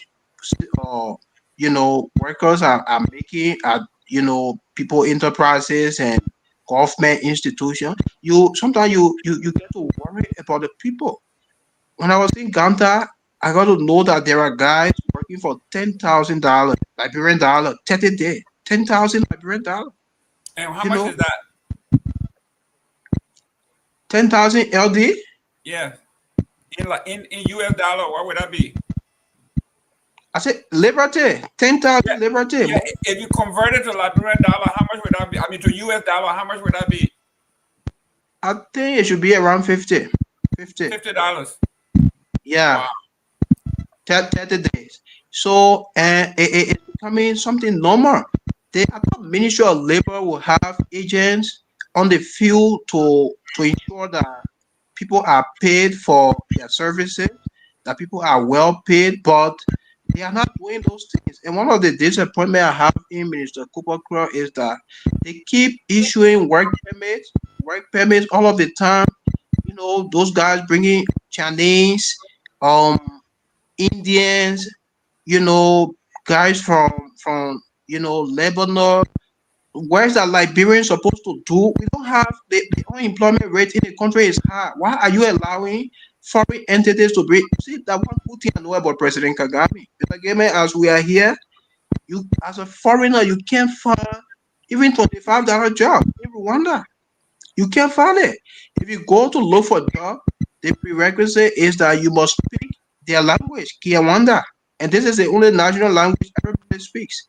So it makes it difficult for you to even have job.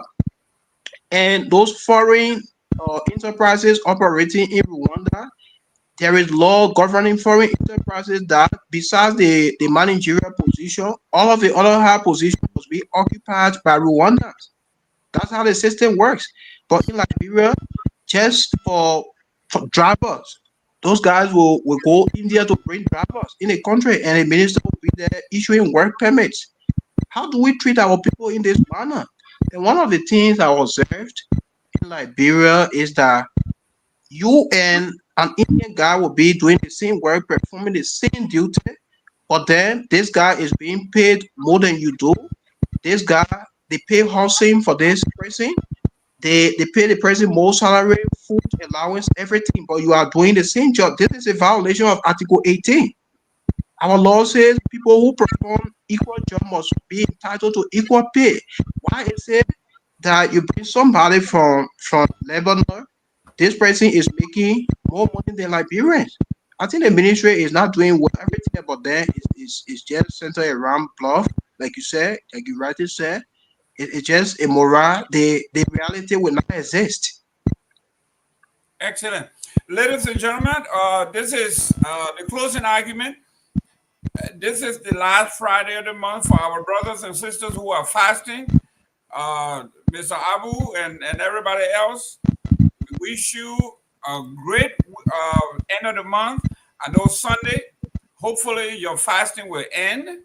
I spoke to a scholar today who says it may be Sunday or it may be Monday, based on if the people in Saudi Arabia see the moon. I don't know what that means. But if they don't see the moon, the full moon on Sunday, then they will continue into Monday until they see the full moon. But whatever it is, this is the last Friday of the month for your fasting. Mr. Namwe, we will save the Nima election for last. But let's go to, let's before we get to the other stuff.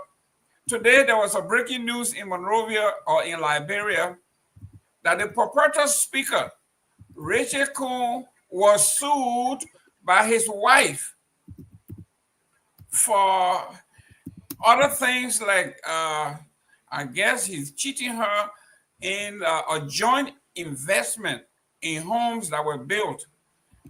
She doesn't know how much is being raised, how much is being paid. The homes are dilapidated, they are not being well kept. So she took him to court. I mean, I've never heard or seen anything like. At first, I thought it was propaganda against him until we started seeing the paperwork, the photographs, and everything. Your take on this is a strange episode. Yeah, before I come to that, let me just congratulate my girl, Philly girl, Don Staley and the South Carolina Gamecocks. They just got through the Sweet 16. They're on their way to the Elite Eight. I'm very excited for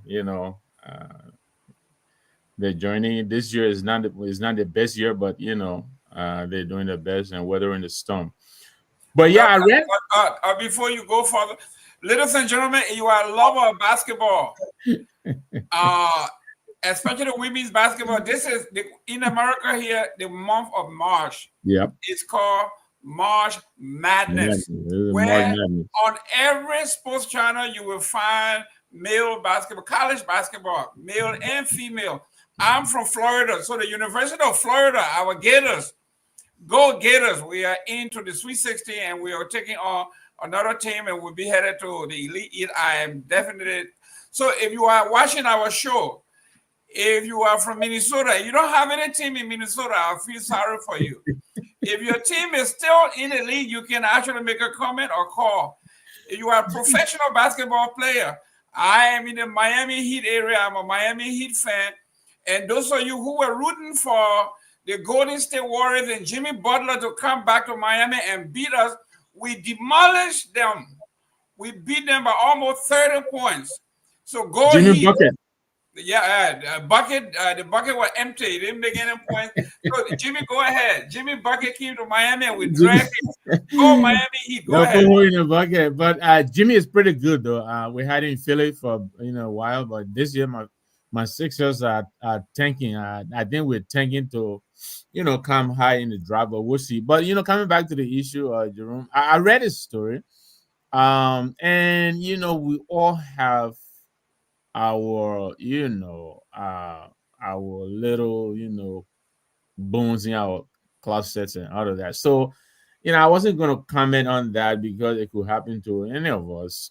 But then again, this is a man who wants to become the third in line of succession in the country. I believe the speaker isn't it? You have the president, the vice president. Is it the speaker or the chief justice? Anyway, I gotta check that out. But he's way up there, and but these little things, they all constitute the character of the person, the integrity we're talking about, right? And this could be interpreted in several different ways. One, dishonest. Two, he doesn't believe in equity. I am sure if you were in the business with another male, he wouldn't have done this, but he's able to do this because his partner is a female. There are a whole lot of interpretations that could come out of this. And this lady is in for 25 years. 25 years almost since 2000. I think only one time she pushed him and he showed her $5,000 receipt or something like that, and then told her to go to the tennis and go get receipt and all of that. All of that. I read the story and I was like, wow. Why?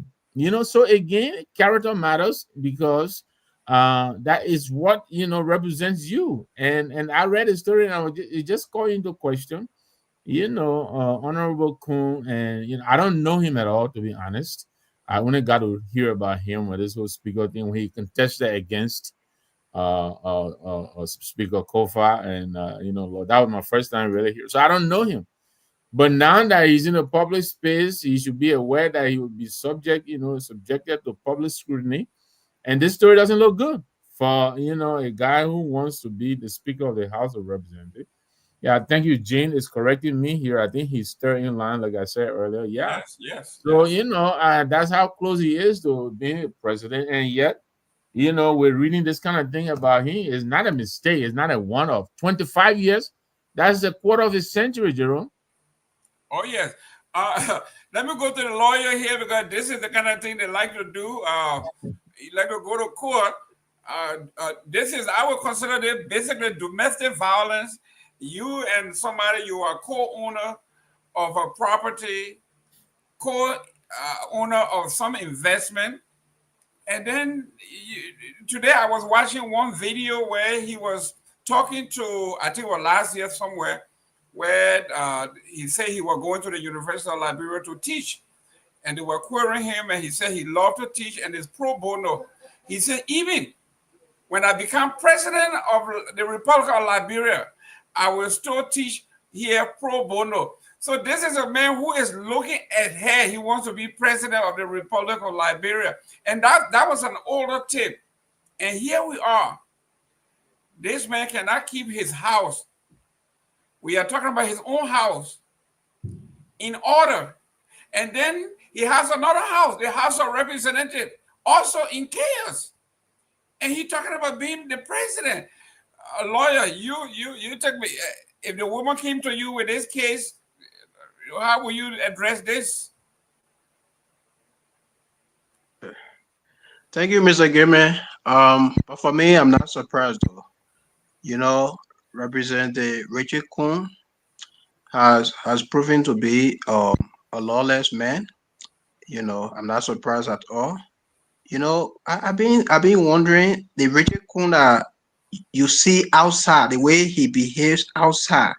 I think his wife is in hell. You know, the kind of Richard Kuhn outside, one more boy home. His wife is in hell. I feel for her. You know, but that's a violation of their matrimonial right. He shouldn't have done that. You know, if she goes to court, she will definitely drag him legally. But again, Richard Kuhn epitomizes violence. Nobody expects anything better of him. You know, I'm not sure if he respects women. I'm not sure. You know, so I'm not surprised. But I think she should take the process legally to get her fair share of their money because she deserves it. It is not about Baga protection anymore. This time around, it's a family issue. I'm not sure Baga will intervene. That's all I can say. Great. Chief, I think when I started on here, Honorable Nambi, I talked about when we were growing up, they used to teach civics, right, back home. And we said the fundamental foundations of our country is like the family, right? Everything starts with the family. That's right. So here we are. I spoke about character matters, and one of our panelists here didn't understand what that meant. But this is what we are talking about, character. And it is something that goes with you everywhere you go, in your profession, in your life, and in your marriage, in your private life. Character matters. When you look, I went on Richard Kuhn's page, and he said he holds a PhD from the University of Michigan, a PhD. And then you turn around and you look at the PhD and the person who possesses that PhD, and then you find out there's a dichotomy. Totally different, but at least at the bottom it says here, PhD achieved online. Mr. Namwe, let's talk about character here and how how Richard Kuhn got this far. Yeah, I mean, Jerome, like I said, we all have our individual foibles, right? And you know, I think it's foolish to celebrate, you know, when one of us is sleeping. But again, this man is in a public space. He's asking us to trust him as the third in line of succession of our country, and I think integrity matters. And this is not something that, you know, like a slip up. You know, you made a mistake. When I read the article, this has been a major bone of contention in their house. They've been fighting over this thing here, and the lady, and she said, I think some 15 years ago, things almost came to a head, and that's when he told her, you know, that he was making, you know, 5,000, whatever it was, and ever since then, she has not seen anything. So, yeah, I think it is fair to talk about it and question, you know, his character, his integrity. Because as the Speaker of the House that he wants to be, I'm hoping he will do so in the right manner. I think he's free to contest. I don't know if he will, but right now he's not because he was not elected. So, but if he were to do so, all of these things will come together as a sum total of a scrutiny. You know, you know, your wife, your spouse, you know, come on, that's your partner. You know, and they've been married for a very long time. It's not, it's just getting to know each other. So I myself, I'm very concerned about this. I hope you will speak to it, and I hope you will make an attempt to make amends. But it is concerning. The lady deserves to be made whole. The property belongs to the two of them. So I think, she deserves. She said she wants a 50% of. I haven't done the math what that will amount to over the 25-year period, but it's going to be a pretty substantial amount of money. Excellent. Well, based on what we are seeing in Regis Cohn's mind, might makes right. If you feel you have the power and you have the backing of the president, you can break into people's offices, you can drill into their car, you can do anything because you are mighty. And when you are mighty, according to some might, then you are right, no matter what happens. So before we close on this, I want to send a shout out to Hot FM 107.9. Great job. And our colleagues at 96.1 Truth FM. The great radio stations are simulcasting the show. And we want to applaud those gentlemen that are women and women that are working behind the scene to make sure that we are heard in Liberia. Let's go to the shutting down. Well, let's look at the malpractices, malfeasance when it comes to medical practices in Liberia. From the time in memoriam, we have been seeing, some of the photos that we've been seeing from Martin Collins and other people's stomach being open, people kidney being taken out. How do these people get into our medical system, into Liberia? How is this possible? Our lawyer to be here. This is terrible. Cyrus. The first thing, everything boils down to upholding the rule of law, something which President Boyka has refused to listen to. Because if we have a strong justice system where people are punished for their crime, those things will not be happening. People will be forging documents. Like one of the contestants, the would-be contestants in Nimba has been caught in a practice of forgery.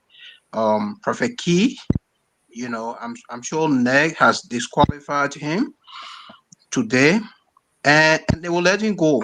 They will let him go. The only punishment he will serve is to not contest, but they will not prosecute him for forgery. Something that he should go to jail for.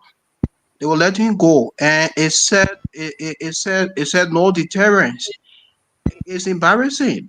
In a country now, everybody operating with some kind of fake document. People go online. People sometimes, photocopy French degree. They put it in system. They edit. They change the name. And one of the great things President Weah did when he was president, he was listening. He was listening to people who criticize him.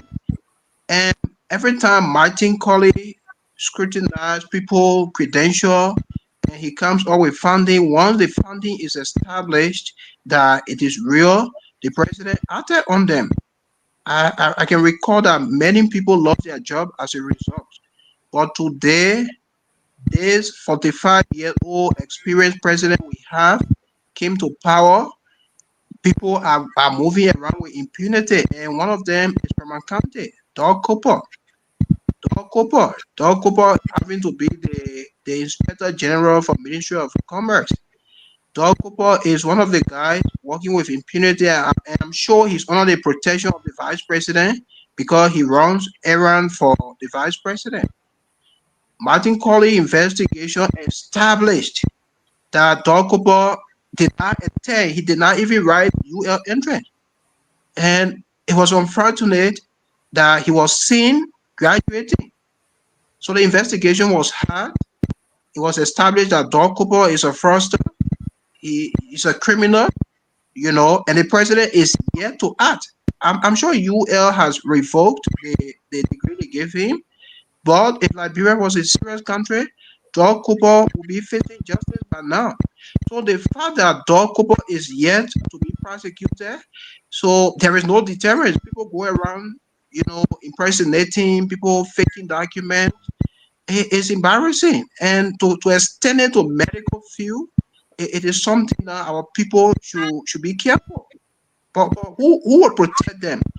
Listen, one of the things that the president is ignoring, there is this doctrine on public international law that give every state the responsibility to protect its citizen.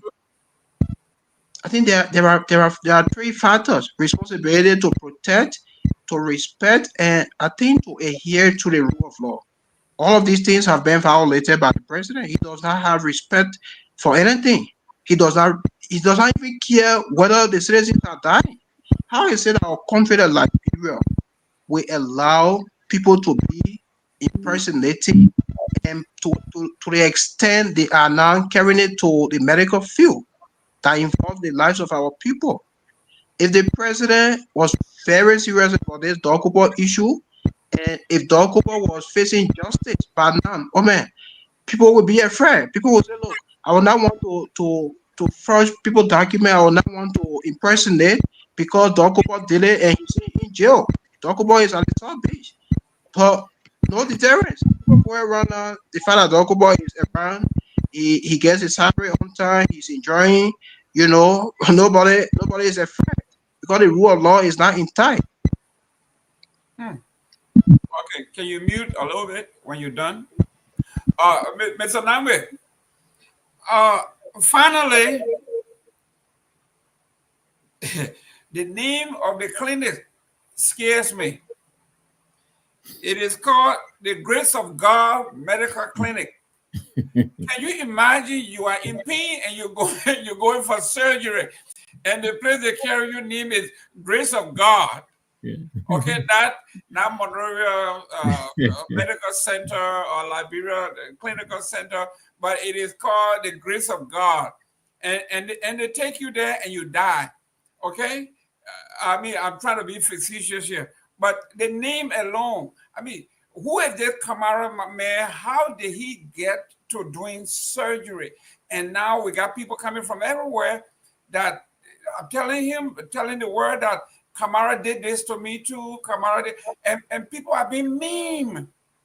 I mean, you see some of the scar. I've never seen somebody operated for fibroid operation and they go from the far left to the far right, the entire stomach. And then they suture the way they sew the skin. It's like, I mean, it's so barbaric. Your take on this Grace of God surgery and Mr. Kamara, what's going on? Yeah, Jerome, this is the sum total of what is wrong with us.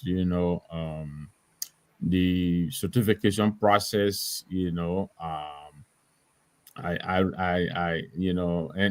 for full disclosure, I have a lot of medical people in my family. As a matter of fact, my niece Janice Quabo, shout out to her. She just became a doctor a few days ago.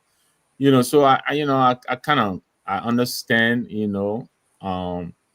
the difficulties that involved in becoming a doctor if you do it the right way. But the kind of mistakes that are happening in Liberia, they become, the issues for concern. Who is certifying these people? Who is monitoring these people? How do they get into the medical personnel? How do these kind of hospitals, these kind of clinics get certified? Because look, human life is precious, no matter who it is.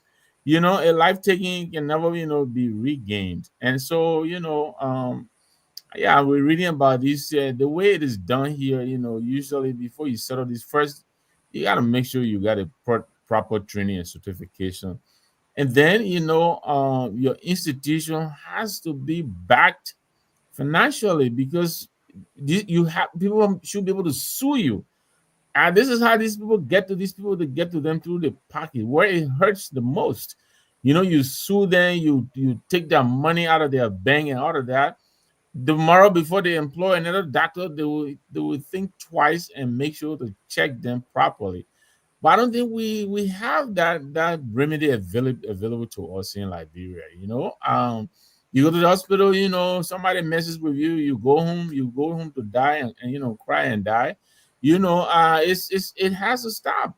Our brother here is talking about the inspector. I think he's at the Minister of Commerce now, Doc Cooper. He's still in the government in spite of what he just narrated, which many people have said too. It's public knowledge. How are we encouraging this kind of thing to happen? Mediocrity. Why are we settling for that? I mean, there are a lot of people around who really are really, professionally trained and available, but there are just a few very bad ones that are, giving everybody a bad name. So yeah, I saw the story. Honestly, I didn't read it yet. I saw the photo. I was just appalled by it. I just kind of flipped it, but I imagine it must be another terrible because not too long ago they were talking about this Kuman lady, I think at Elwa Hospital or something like that, or who went for a simple procedure and I think all her organs were shutting down. Way too often now these stories are becoming a mainstay of our medical, system in Liberia. Something has to be done. Somebody has to take a look. These people who are taking care of these places, I think they need to, recalibrate, the assessment process, the procedure they follow to certify these people, and then once they are accredited, somebody should keep monitoring them. I think if we did that, we'll do a better job than we're doing now. But too many people are dying needlessly. Cyrus, let's the thing is here, when we're talking about the medical system in Liberia, and people are dying, and then you hear that the first lady was ill, and she left the country, and the president left the country. But too many people are dying needlessly. Oh, sorry. Chief, I think it's from your end. The first lady was ill, and she went out of the country, and the president left abruptly to go visit her either in Ghana or other places, and the medical system here is totally down, and people are dying and suffering. Before you go to that, let me welcome the chief, Josh. Listen, chief, I was saying you have a young lady there. For those of you who are there who have girls, I got twin girls. They're 19. When they need you, when they need a father, you got to go. For this man, daughter to say, we're going to the supermarket, whether you on the closing argument or not, I'm hungry, we got to go, you got to go, you can find a way. So, Chief, we applaud you for taking care of your girl. If you don't take care of your girl, who would? And I just saw the statistics from the University of Florida. Girls that grew up with their father are confident, grew up to be confident, competent, and strong. So, Mr. George, thank you very much for taking care of the young lady. I know she appreciates you, and it will show. But yes, we're talking about the medical situation here. The first lady was ill. They flew her to Ghana, and the president left the country unknown to anybody. And then I think when the social media flagged it, then Kulak Fufana came on and said, yes, the president left, went to visit. So we have our health system totally broken down. People are dying. And the hypocrisy for the leaders of our country to go abroad, take huge sum of money to put it in somebody else's health care and leave our unattended. People are dying. Your take on this? Cyrus. I think it's a sad thing in the country. I feel for our people. I don't know why say Barker continue to disappoint us like this. But I think the UP guys, all president, we are apology, because during the Weah's administration, things were not that rosy, but I think there are things that can be shown. There are physical, tangible, you can see Iran, like the Emirates Hospital, they criticize it, the 14 military hospital, they criticize it, everything the president did, they criticize. They are repeating those things right now. You know, President, we have managed to do those things for our people. And I listened to um President Blacker when he was contesting. I think it was 2022 on a show when he said he would never flee the country to seek medical attention. He will make sure and transform the system, the medical system. And now those things are happening. You see him leaving the country, going elsewhere to seek medical attention. You see, just in recent time, his wife left the country and she has gone elsewhere to seek medical attention. So what becomes of the people? What becomes of people like us whose parents cannot afford? We are just moving down by the grace of God. You see, it's embarrassing. I think the old president we are an apology because all of them are in fact doing worse than the same president they criticized because those guys were same. Oh, Ali. I mean, the Unity Party is just good at spreading propaganda. They are just good at spreading propaganda, and Liberia being a gullible society, the propaganda worked against President Weah. But trust me, if the president have retained the presidency, now things have changed because President Weah was up for development. Things were not 200% well, but at least the people who afford their daily needs, the people who hustle and find food for their kids. But that's not the case today. That's not the case. Our people are severely suffering. The hardship in the country is not bearable. And the medical system is weak, very weak. Nothing is working. Everything about them are just 419. And today the reality has set in. Now the people are regretting. But the difficulty about this whole system is when you are suffering, time cannot run faster. So I really feel for our people, and they can just bear it with them because nothing will change. We'll talk, get tired, nothing will change. They are not even willing to listen. At least President Wiata, when he sees people protesting, he go back in his shell and they decide to do some things to impress our people. But this time, even if you protest, they will use the police against you. If the police can't make it, they use the military. So our people just need to get on their knees and pray like Minister Garfon said. Great. Ladies and gentlemen, the chief is here, but a very interesting show. I don't want you to think that we are taking on this show to beat up on the Joseph Boakai government. If you know of something that is positive that we can talk about, you need to put it in the section or call and tell us some of the good things that we can be proud of, like, well, they build this hospital or something that we can all brag about. Not tell me we graded the road 1 mile from no. We are talking about something tangible, something that we can look at now to going on a year and a half that we can say this is what we can be proud of. This is what has happened. Forget about legislation. It's not going to happen because there is no house service going on. So we are here by the grace of God. Is that the name of the grace of God? Let me go down the line and recognize some of our followers here. We got Yvonne Davis. Thank you for tuning in. We got Elijah Cully, Victor Gayezon, Jamal Zion, Fix Electronics, Wezon Constancia Soma. We got Abel Fala Ngiji. Emmett Harmer is also watching. We have Yumatro Asedu Mensa. That is somebody that I know. Richard Flaw is here. Be Thankful Addison, Jib Weiser, Jan Mabaro, Joe Manjala is here. We got Trokon Bayou. He's a Pacers fan. Go Pacers. Okay, I see you guys are doing good there. Abu Kamara is watching. He's scared to come on today because he knows what's waiting for him. Abu, if you have time, just tune in and defend this government, man. We got Emmanuel Nyan Kamara is here. Thank you, Kamara. Carolyn Yimpan. I got to be a Marylander. That name sounds familiar.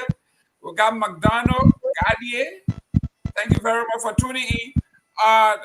Chief, if you were around, we're going to save the best for last. We are now going to the meat of our argument here. The closing argument. We will close this show. I was just alerted that we got exactly 1 more hour to go. So we're going to cram everything in here. Now we are coming to the enchilada, the meat, the real meat, the beef. During the 1980s, when the Democratic Party had a commercial where the old lady would come and get the hamburger and look at the hamburger and say, "Where's the beef?" That means politicians make a lot of promises, but then when you really dig into it, you find out there's no substance to it. It's like President Guar was speaking during the election when he said, "We got children selling in the streets. We will never allow children to sell in the streets anymore. It will not happen on our watch. They belong in school, and we'll make sure all of those promises." Then you go back to that commercial and say, "But where, now that you have won the election, where is the beef?" So here we are. The beef is now Nimba County. We are not only going to talk about the election, but the breaking news today was one of the candidates was disqualified for fraud in these United States and in the West. Electoral fraud is a felony that carries term in prison. It's a serious crime. Today we heard, I saw the write-up. I think the chairman, Chief George, I think also saw that to check with our sources on the ground to make sure that it was legit. And it was substantiated that yes, it was a legit news that Prophet Key or whatever his name is was disqualified for fraud. Sarah, you are from Nima. You know what's going on there. You are a legal mind. How serious is this issue about fraud before the election even got started? Fraud. Saros. I think fraud.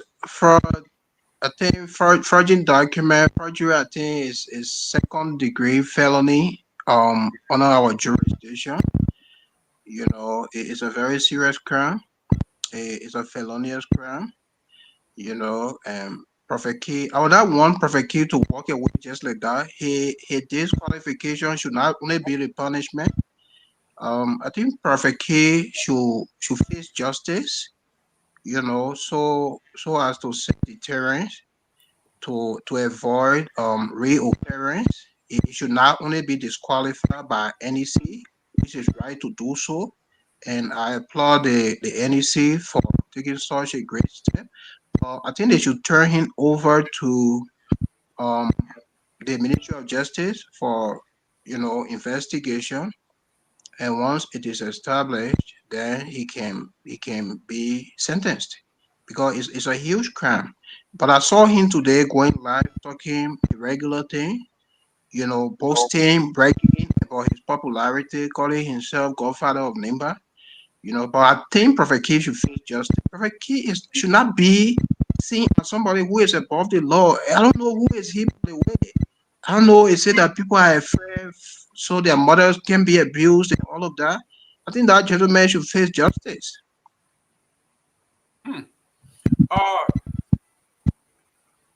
J. Victor Namwe, our legal team sent me this here. Thank God to Anthony Finney. He said the U.S. government only works when the legal votes are counted and when the campaign follow the law. When the legitimacy of the election of the United States is corrupted, our democracy is threatened. While individual states run elections, the FBI plays an important role in protecting federal interests and preventing violation of our constitutional law. The election crime generally is a federal crime if the ballot includes one or more federal candidates, which is definitely in Nima's case, there were more candidates. At election or polling place official abuses their office. That's what we are talking about yesterday when poll watchers do things that they are not supposed to do. The conduct involved false voting registration. False registration. The crime intentionally target minority voting and all of that. The activity violating federal campaign finances. These are things that the United States government frowns on. The reason I'm making reference to this is that everything we do in Liberia, we mimic, we copy and paste the United States law. So here we are, a fraudulent act for elections in Liberia by a major candidate in a major race. It's a crime against the state. Your take, Mr. Namwe. I read, I saw the clip, but I didn't read the details, and so I'm not sure exactly what it is that Prophet Key is being accused of. Can you guys bring me up to speed? Well, Cyrus, you the leaker man here. He was at work. He didn't read the statement, and he didn't see the video. Can you bring us up to speed about the event? So, from what I'm told, Prophet Key, fake his voter registration card. Okay. Because he first the car, he did not register in Nimba during the 2023 general elections. Okay. He registered in Monserrado, but because of the issue of domicile in keeping with our law, okay, he's contesting. He was trying to contest in Nimba election. So if he had maintained the Monserrado card, they would have raised issue of domicile against him. okay. So he smartly first the card and changed the domicile to Nimba. You know, I'm sure that's a working of the Water Center. So it bounced back in the system.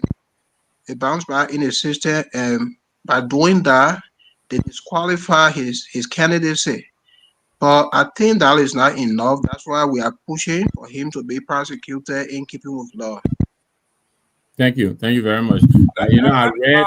Mr. Nambe, let me read it. Let me read the press, the release here. It says here, NDC puts Prophet Key, whatever, for providing a fake voter registration card during the candidate's nomination process. Okay. The National Election Commission has rejected Mr. Prophet Justin Opa Yezon's nomination. Mr. Yezon was declared ineligible to contest the by-election following a thorough scrutiny of his application submitted, and it's a developing story. But yes, he lied and fabricated his document, and he was caught after some scrutiny, and he was disqualified, and he did go on the air to admit, and he wants to blame other folks except himself. So that basically, that's the gist of the story. Thank you very much, and thank you, Saros. I read in the comment earlier, I think it was Jen who was asking the question, you know, how do you expect to vote? You know, how do you run for office if you don't even have a voter's card? I wasn't sure what it was about, but I think this is one time when I think we have to you know, take our hats off to the system, the Elections Commission. At least this time, I think they got it right. I know Saros is demanding more pound of flesh. I don't know exactly what the consequences are in the law, but yeah, the fact that they were able to flag that, I think is worthy of commendation, and I think we should commend them for that. But yeah, if he's getting less than what is stipulated, if he's just getting a slap on the wrist, yeah, I think they should then make sure to pursue, the full punishment as laid out by the law. I was a little bit surprised that he had even gotten to register, because we all know this guy doesn't live in the country. I was worried too. How is it that he was able to get through the system, and he had his flyers. I wasn't even sure if he had gone through the qualification process. How is it that he's even campaigning all over the place and he had not been cleared? I don't understand that. How loud we think in Liberia is just, you just assume you are a candidate and therefore you just start campaigning like that. I mean, you got to clear the legal qualification process, right? You have to be declared qualified by the Elections Commission. I hope you didn't give this man money to support his campaign. I mean, this is somebody wrote it was all fly, and I think it's serious, but it's kind of funny. We're just a strange set of people, Liberians. I'm told that's a vice president financing his process. I see. Well, Honorable Nangwe. Yeah. Here we are in these United States and other developed places, including I think where Cyrus is. When it's not time, when it's not announced that campaign, the process has begun. You cannot even put up a sign. No. You cannot wear regalia. You cannot do this. The Election Commission have not given the green light to clear all candidates to meet the press and say these are the candidates that have cleared and it's time now to campaign. But the people are campaigning in public, not in the night, not on a darkness. We are talking about broad daylight. It is amazing. The rule of law. It's crazy. It's crazy. Only in Liberia. Chief, it's all yours. Welcome. I'll continue, man. But I joined the show. Thanks again. I want to appreciate you so much, Mr. Nangbe and Saros and Mr. Gimen. Thanks so much. Chief Tomalin, welcome, my man. It's a good thing we heard you went to take care of the family. I mean, family first. So. Yeah, I got 4 girls, 4 daughters. And, so wow. Okay, I didn't. Yeah, but, it's good to see you. Yeah, it's good to be on the show, man. Yeah, I appreciate you guys. You guys are really been holding. I mean, I've been following the show. You guys really been keeping the show alive, and people are very impressed.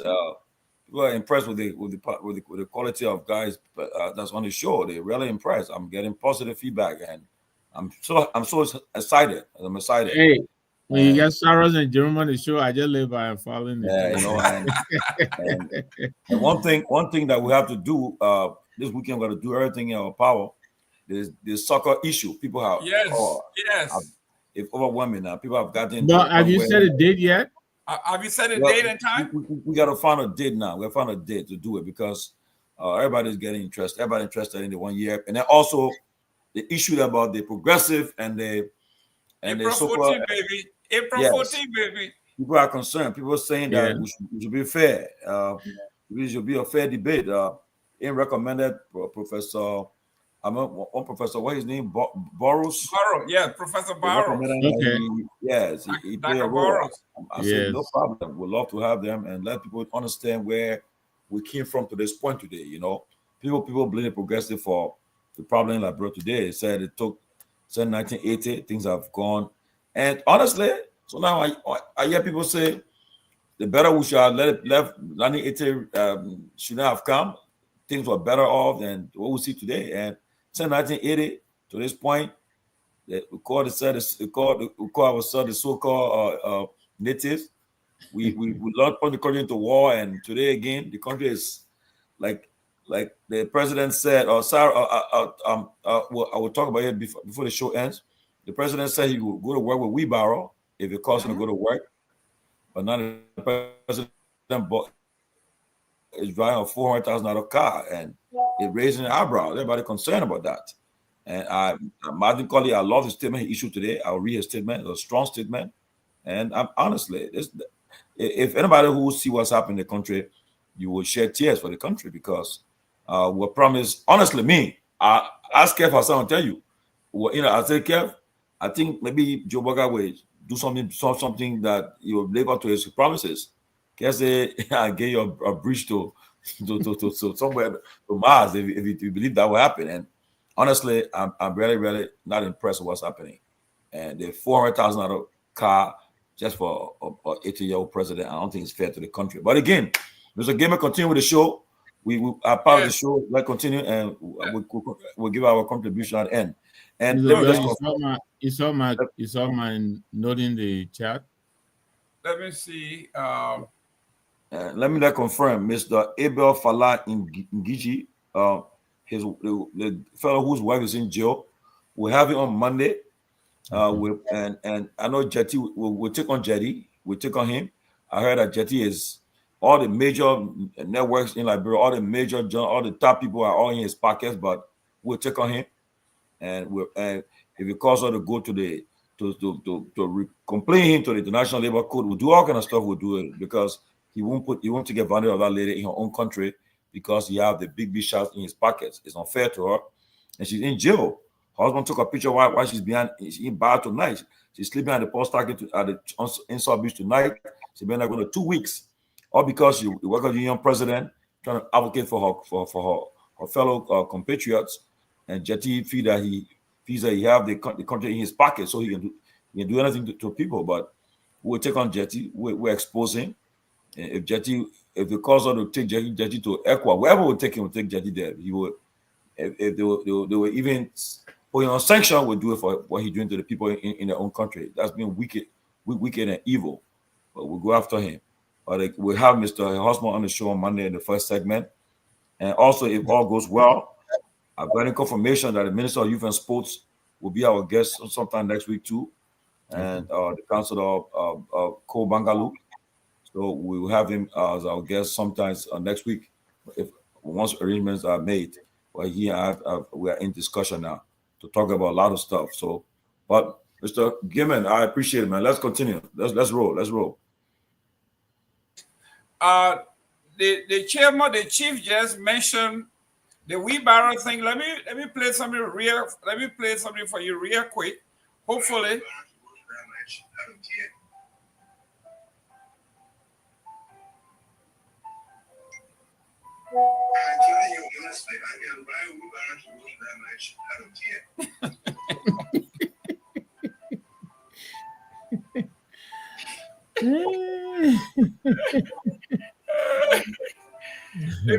The president said, to be honest with you, I can ride wheelbarrow to that mansion. I don't care.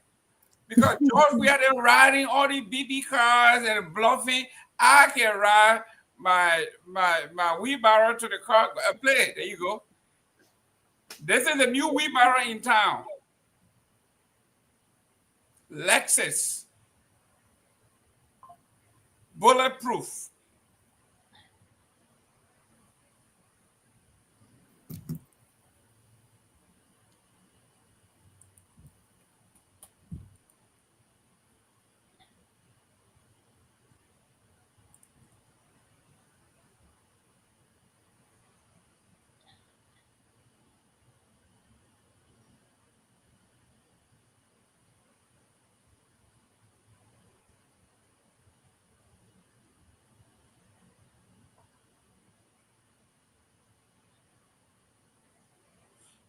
This is the new wheelbarrow. Victor Namwe, do you have a wheelbarrow like that? I wish I did, but that's a pretty pricey wheelbarrow. You know, I mean, first of all, I don't know, man. It just seems so tone deaf, I know he's the president. I understand that. He has to represent the presidency. I get that too. But you especially when you take all of this that's happening and just oppose that on all of the comments and promises that were made, during the campaign season, even prior to that, it just makes you wonder, how can we be so diametrically opposed in action than what we did say in words, and I think it's home foot in mouth, situation is what you just played there with the wheelbarrow thing. Again, in a country where the average working person is bringing what is making $150 or so, 400,000 card is pretty, to me, even for the president, seems a little bit outrageous, you know. Well, Mr. Nami, I know you have to leave at 8:15. Yeah. We want to appreciate what you have done. No worries. The next 15 minutes will be bombastic. We don't want to come out here to say what is not happening. These are factual things that you can. The car is there. You can look at the car. It's a Lexus. Okay? So there are two things coming out of that besides the price, right? I mean, this is the president. You remember the choking incident? I think it was at the AMU or Zion University, one of those. Because the president, he didn't have any worry about security in the early days. Why is this sort of all of a sudden? Securing him is becoming a concern. A bulletproof car. Why is he separating himself from the people? I mean, he's supposed to be the people's president, and that says a lot. The fact that 12 months or so in, the president feels the need now to be behind a bulletproof car to separate him from the people. Why? Has he realized that people are so angry, or why? What is he afraid of? What is it that we don't know? Well, that's the $1 million question that Victor Nambe had to answer before he leave. Why? I think the last time the Liberian politicians are very good at making the outlandish claims. I know our brother Dylan was here. When Dylan was running, he says, why are you guys building walls? Why are you building fences? You are afraid of the folks. When I become this, I wouldn't. And he started right on here. He says he built a fence because his life was threatened by the CDC government. Cyrus, you're from Nima. You're the powerful people. You got a vice president. You have a gentleman who is jumping over their body. You're doing all these things in Nima. Do you have anything that resemble, or you have ever seen anything or heard anything that resembles something of this nature? Well, the president, the car the president bought, 400,000 plus, is annoying. It appears provocative. It's an act of insensitivity. The guys who voted the president, I'm sure, even though they might not be voicing it out, but I'm sure they are regretting. But again, when somebody posted today who is after the president for which he will be using bulletproof car, it got me thinking. There are too many questions surrounding the president car, the bulletproof car, But here is the thing: during the campaign, I think Nimba, the only reason I know Nimba voted for President Boyka the way they did is that Kun made them to understand that Boyka is now well. He was going to die for him to be president. So our people moved by that message that the president will die and Kun will take on the presidency.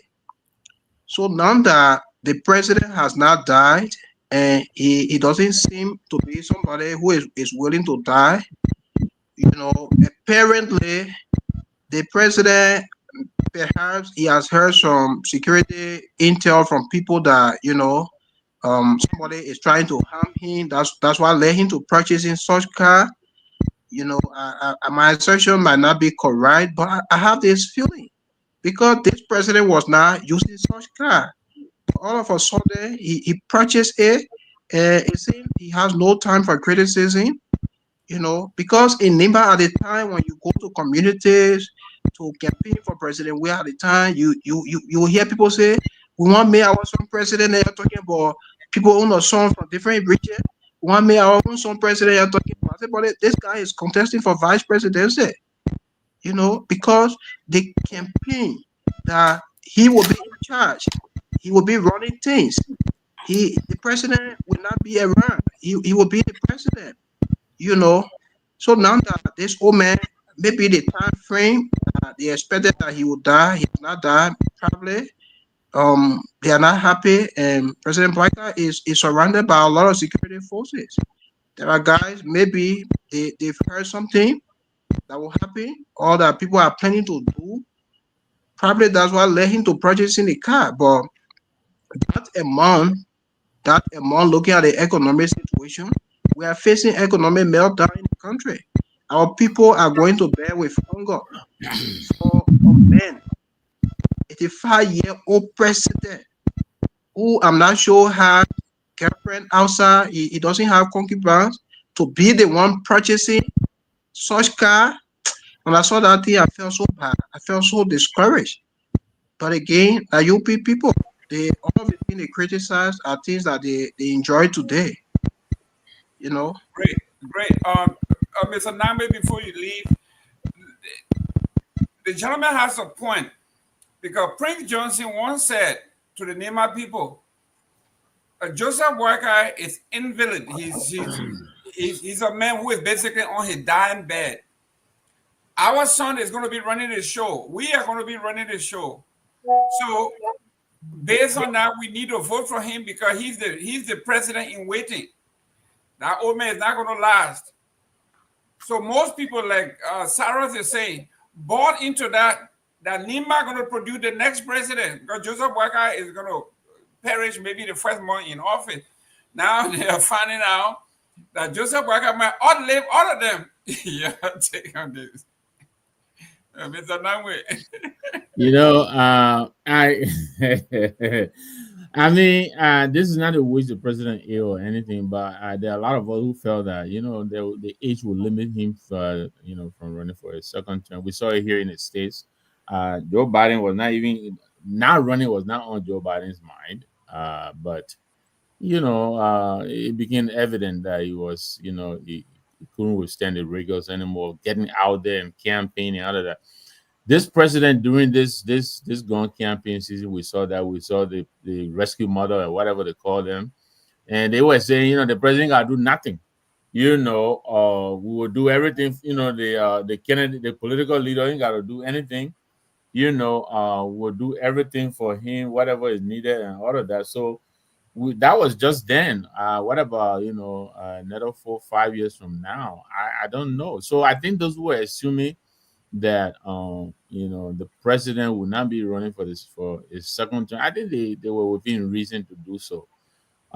And so I think I know someone had said Omar Bongo, I believe, or Gabon. I think he's in the 90s or whatever. But yeah, that's not. I don't think that's the kind of situation we want. You know. So I think that was the list senator was talking about. That he didn't think the president will be running for a second term. And so I think there are a lot of jitters within the government of those who are looking down the road to 29. The president himself, I think 2 weeks or so ago, he had to actually sound out the warning to those who are too preoccupied with 2029. You know, they should, you know, leave and go and attend to it or pay attention to now. So I think, you know, there's a lot going on in there. Now, as to what Cyrus is saying, of course, the vice president is the you know, the logical successor if the president does not run for a second term. But I think he's challenged. You know, the whole constituency question, we've been talking about it. You know, he's not MDR because he already left the MDR. He went to UP, but he's not really a UP. He's you know, he's a JJC. So where does he find his constituencies? And so I think all of these things that are happening in the government are concerning him, because one way or the other, they will all help or hinder his campaign for 2029. Wow. Mr. George. Yeah. We are now to the meat of the event here. Cyrus, the last time you were here, you broke down the NIMBA electoral process. We saw some polls on NIMBA that are now suggesting that the race is now basically a two-horse race. Are you willing now to take a closer look and re-dissect the election in NIMBA and place everybody where you think they belong in the next 4 weeks? Who's going to go up? Who's going to come down? Who's going to be consistent? Who's going to be taking a low down? And why do you think this is happening? Let's start with the only female in the race. Let's start with Sister Edith Gongloe Ware. Well, the way I see that by-election, especially so the recent opinion poll, I think yesterday and today. But for me, I'm not carried away by opinion poll, because opinion poll sometimes deceive people, and sometimes it plays off. But that election has taken a dimension between two key persons, Orokoga and Madam Gongloe Ware. So the dimension now, if you look at it carefully, you will get to understand that somebody will drop if they don't take another approach. In the Gil Bell, Orokoga and Yelu are fighting. They are fighting in the Gil Bell. When I listen to the result from Garguah, I could not conclusively conclude that it is the end of the game. But again, when I look at it carefully, I got to understand that Garguah was not fully visited, but only completely visited so far. And Orokoga and Yelu were at neck to neck to each other. And when they got to, Ganta, Yelu, Koga, and Edith, but it was actually between Koga and Edith in Ganta. The same thing in Senenkole, the same thing in Sarklepie. In Sarklepie having to be a minor region. And Koga and Edith, Ganta, Koga and Edith, Garguah, which is a Gil district, Koga and Yelu. I mean, if you look at it carefully, I can't just fully predict that election right now until maybe a few times from now we can see what to say. But as it stands, I think Orokoga is standing a better chance. Like I told you the other time, he's a strong guy. He does not rely on Kun's so-called popularity to win. But he does not rely. Excuse me, can you do a disclaimer here, please, so the folks can know that you are not neutral? Can you tell me, do you have any relationship? Do you have any favor from any of these candidates? Anybody that you are closer to, so that people can know?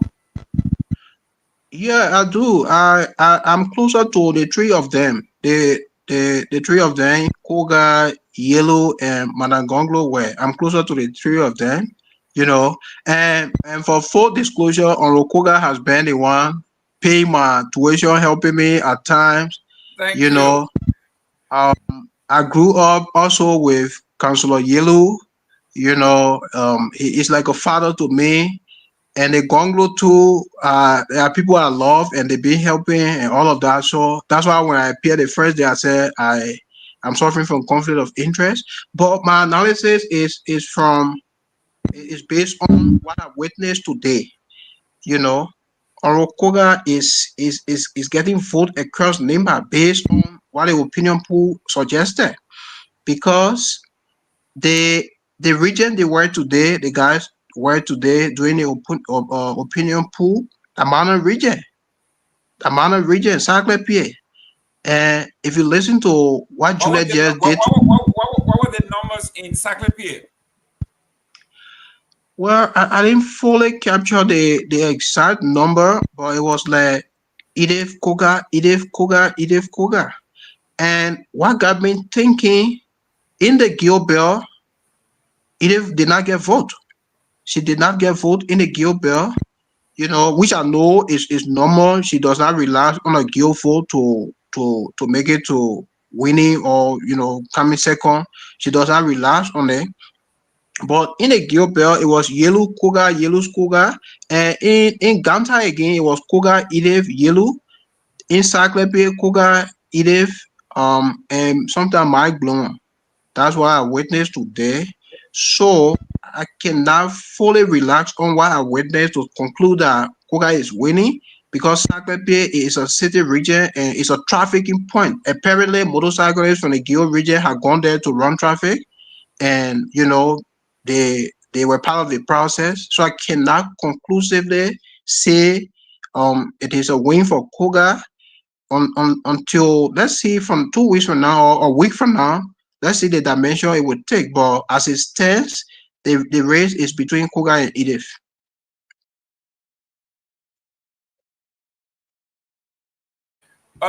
Chief, I know you were reading your Bible there. People are texting you. People are talking to you. Talk to us here from what the tea leaves you are reading. Well, your Bible people are going to fly at night. Talk to me. Right? The tea leaf you are reading there. What are you hearing? What are you feeling? Where you think this thing is headed? Well, first of all, what's going on is that the ruling establishment. Saros, can you mute? Okay, there you go. The ruling establishment, the vice president, he's supporting Koga. So with all the resources and all the infrastructures that they have, they are using it. They are putting it all to work in Nimba. But one thing about votes, about election, your vote is secret. Okay, your vote is secret. So because of if an authority comes around and the person is encouraging you to vote for them, for the candidate, whatever the case, yeah. If you are sitting vice president and your team is on the ground and they're talking to people, they will tell you, yes, I'll vote for this person, your choice. But at the end of the day, on election day, April 22nd, when you get into the voting booth, the story is different. Because somebody watching you, only you alone is in the voting booth, but because what will happen, don't forget, in the next few weeks, the various campaigns will intensify their message. Madam Ware will be on the offensive. She and her team. I heard that there are some groups from America that are going to be on the ground very soon, and they are going with the every sophistication you can think about, and they're going to get Unima, and they're going to spread all over the place, and they're going to go to every hamlet, I'm told. So I'm told the same way for Yellow and so forth. So what's going to happen if I were advising Madam Ware campaign or Yellow campaign? I would tie Koga to the president and the president government and the vice president. I guess if Koga is not running, I would tie Koga and to Boga and Vice President Kuhn. I would tie it on the record. And the way the country have been, they are handling the country for the last almost 2 years. How you do it? And you say, look, don't forget what happened in Nima is a microcosm of what happened in the whole country is experiencing. That the university students always say, the university is a microcosm of larger Liberian society. So you tell them, say, what you see happening what's happening in Liberia today, that what will happen in Nima if you like this man. You tie, how you do it, you tie them together, and the message will resonate with the people. You ask, but if they focus on going after Koga, then that maybe there's a reason why people are in a manner belt are even calling his name, perhaps. But if our Madam Ware or Yellow, I would tie the record of the president, the vice president, to that's what I'm going to go after with Koga, and say, if you think what Liberia is going through is, if you think that's you comfortable with that, then Koga is your guy. But if you think you want a better opportunity for Nima County, I think you look at some elsewhere. You know, that's how you do it. But it will change. I believe in the next few weeks things will intensify. It will be the tax will increase, and it's gonna get a little nasty. And like you know, and trust me, when it go to the point, especially if the vice president gets on the ground and start to campaign physically on the ground, they will go after him. And like I told him, I say you're taking a risk to go get involved in an election because they're going to go after you. But if the candidates don't go after him and don't go after Koga, then they will be giving Koga an easy pass. But the Nima election is not an election that people think that somebody will just take it and with a convincing victory. It will be tough. In the coming weeks, there's a lot going to happen, you know. And I can say the former ruling party, CDC, they are behind Yellow and Manuel. Okay, I'm sure they're going to send some of the surrogates out there.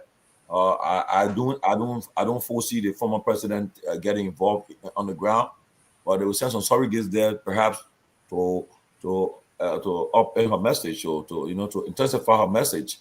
And if they get on the ground, it will be different, you know, because you want to make sure that you sell your candidate and make people feel that she's the best option or he's the best option. But so right now I'm not going to like Sarah said, and since 2016 when Hillary and Trump was running and Hillary was leading all the polls when the results came out were different.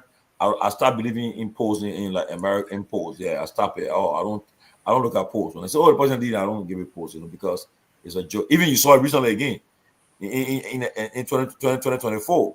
Mm-hmm. And Kamala you thought all the polls were favoring her person. I mean, because I thought you were going to, I said she was going to just web the election.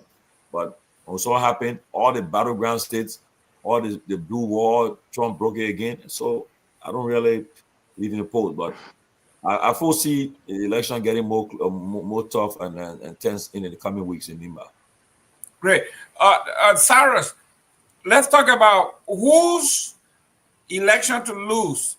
Tell me who is actually in this race that if they lose the election, or at this point, it is the election to lose. They got firm grip on the issues, on the resources, on the people. So let's say if Madam Ware was supposed to win, or if she wound up winning, would that be an upset?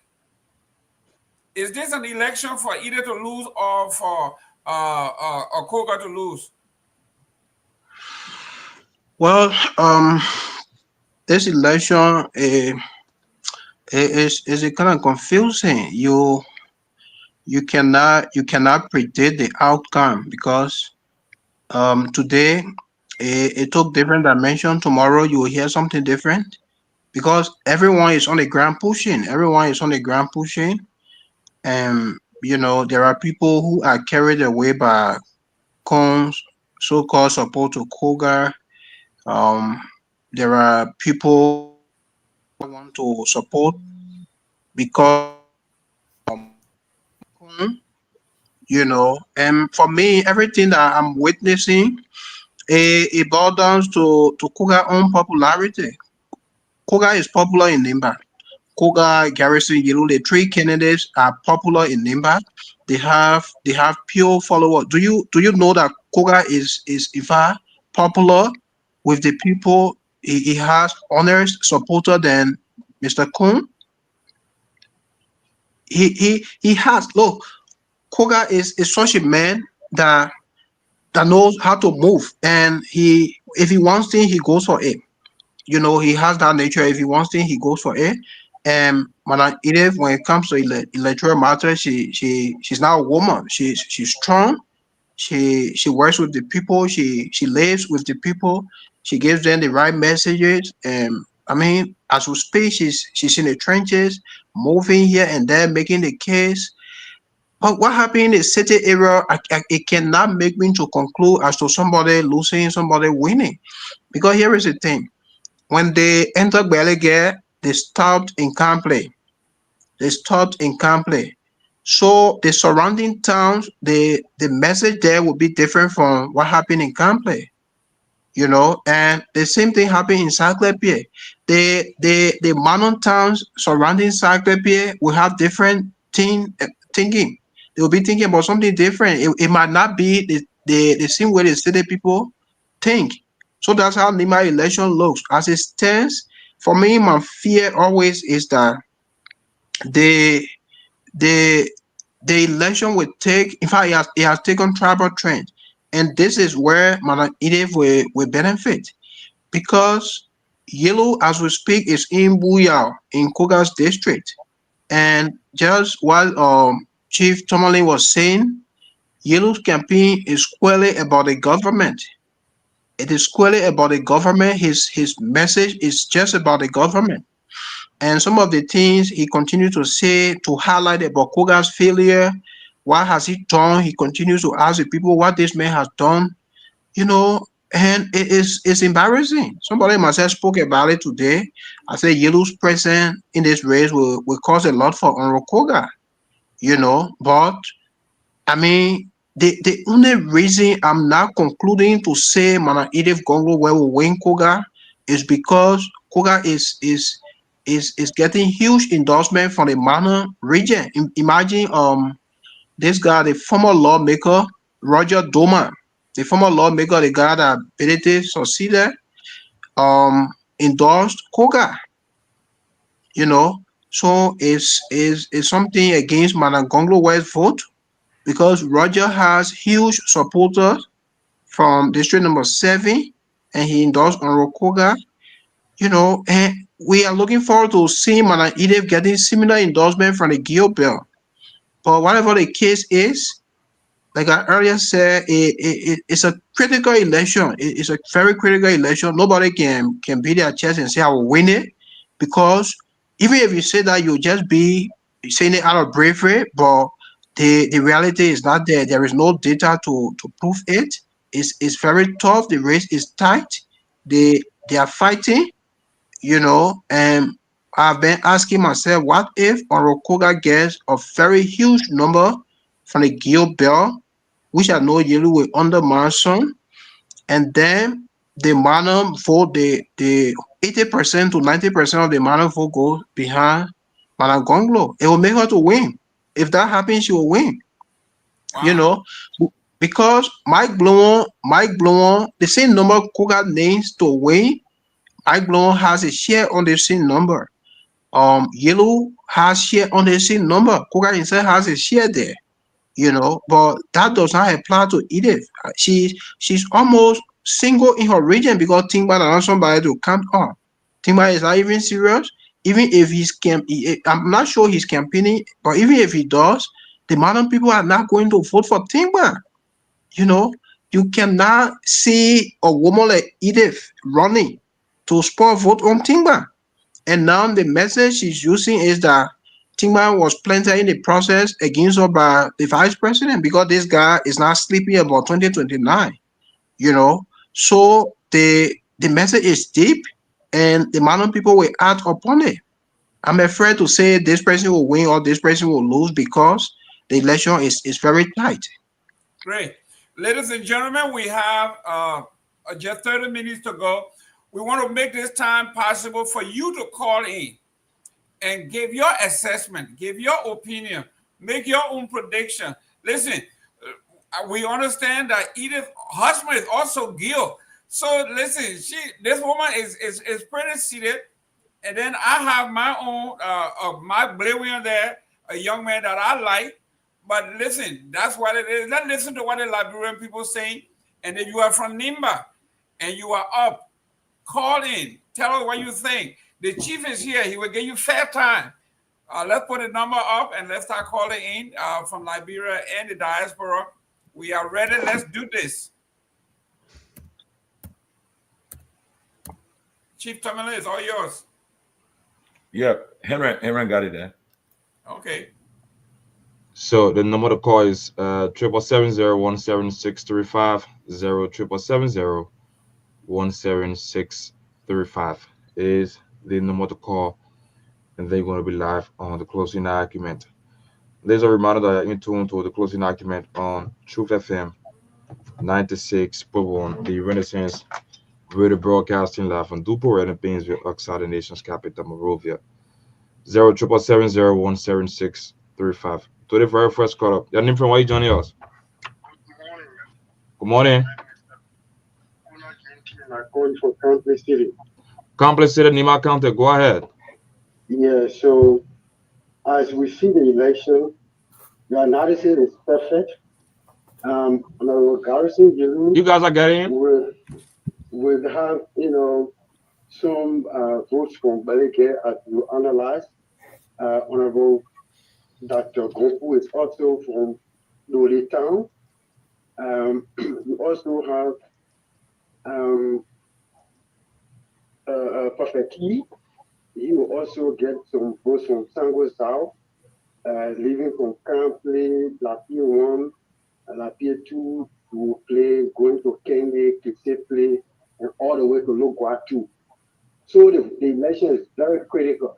No one, will come up with the perception that the candidate will win. And also from the Emmanuel Bell, this Honorable Ide Gongloe has also been taking the second place, even with the most powerful man in the race, the late Senator Pewee.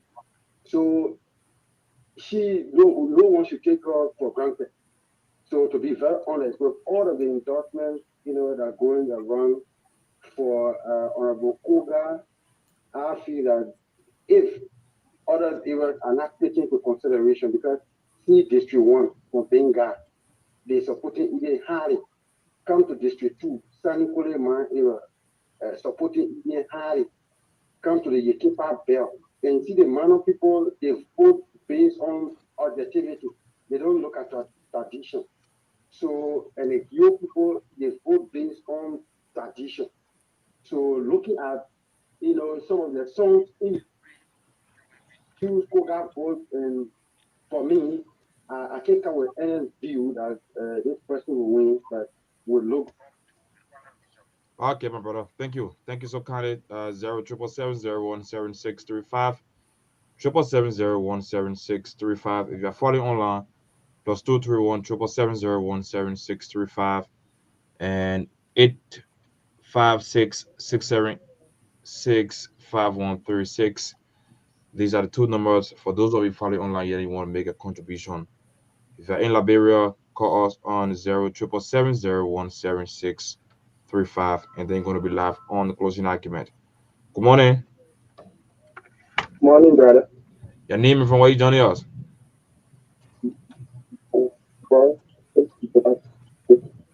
No, we are not getting you. We are not getting your name from where you joining us. My next time calling from Subatan this morning. Okay, from Subatan. Okay, go ahead. Make your point.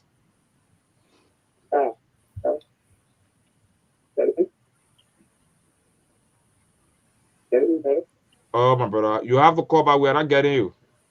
0777017-635. If you call us, please amplify your voice so that the panelist can get you. 777017635. Good morning. Good morning. Your name from where you joining us? My name is Awa Kemogai. I'm calling from Caldwell. Okay, from Caldwell. Go ahead, make your point, my brother. It sounds funny that people who are on the ground, they're just speaking like people on the ground. Now, look at the brother try to accuse the vice president that the vice president gave Prophet Key money to contest for the election. Now, I can tell you for free, Kehleboe Gongloe is out of that election.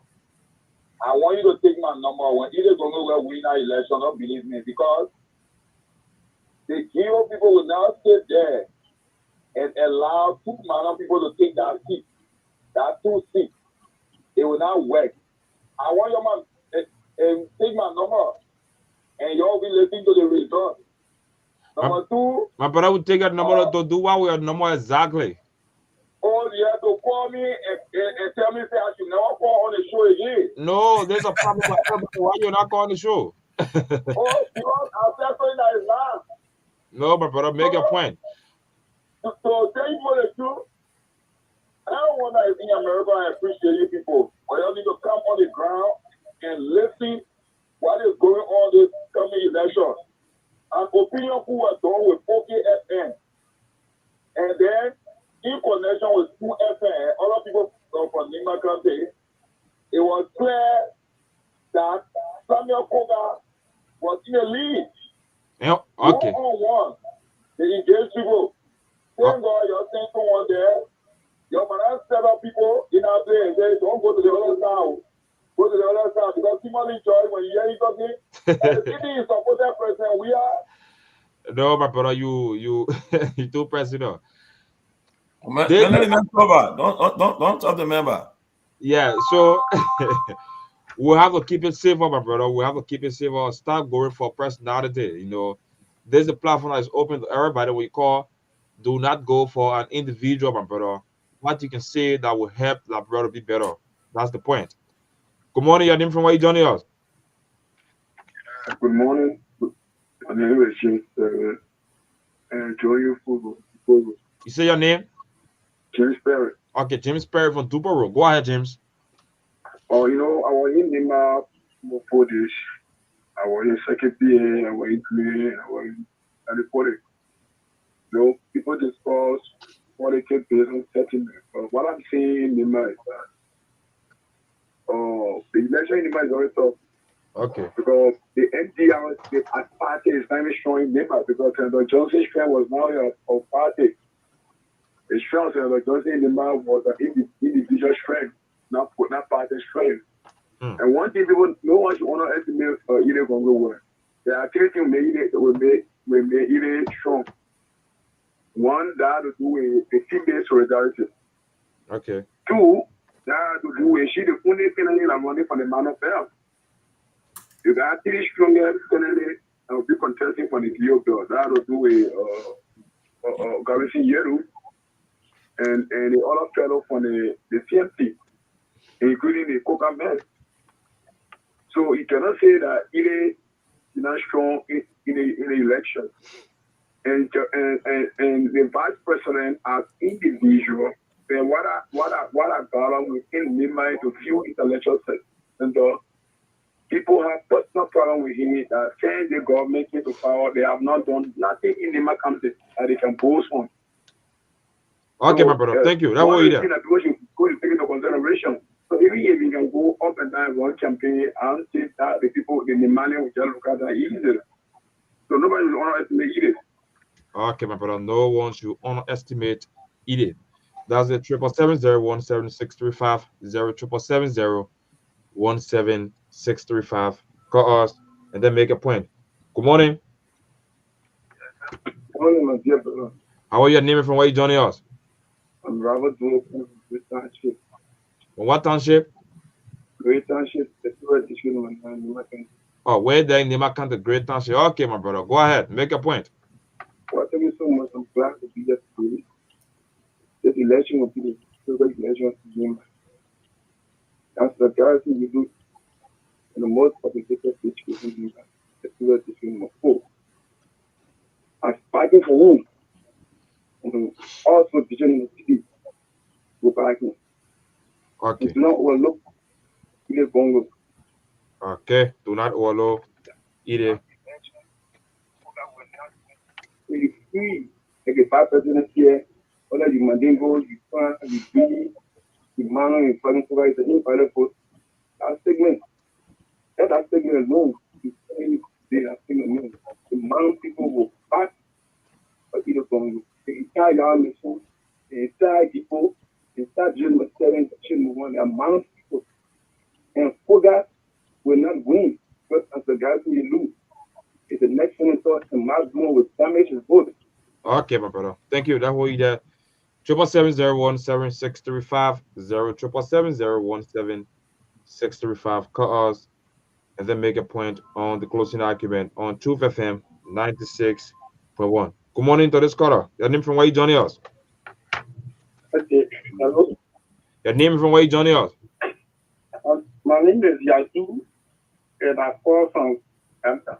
From Ganta. Okay, my brother. Where there in Ganta? Go ahead. Yeah. The family said that the election would be tough because looking and seeing when you look at it is alone in the election as a manufacturer. And then to the deal bill, we have three or 4 points that gave it a clear chance. But even myself, I'm a man of man, but I could choose to go for Mike Blingon or Garguah.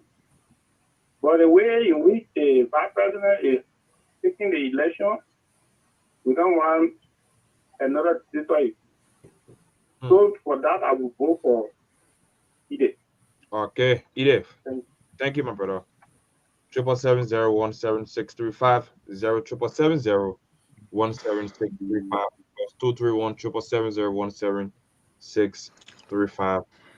For those of you following us online, call us and then make a point on the closing argument on Truth FM 96.1. Good morning, Yadim, from where you joining us? You gotta be audible, my brother. What's the name?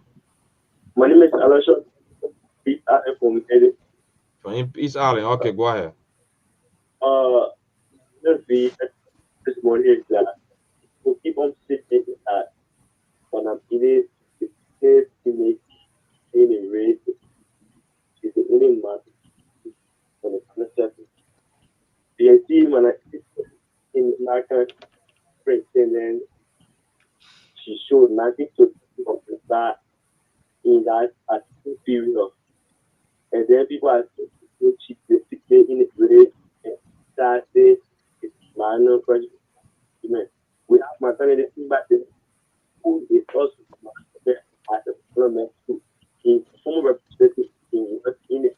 So my energy before he has I will support Mark Blue.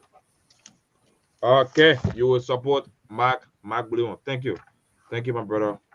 Thank you so kindly. 077-017-635 777-017-635. Good morning, Yadim, from where you joining us?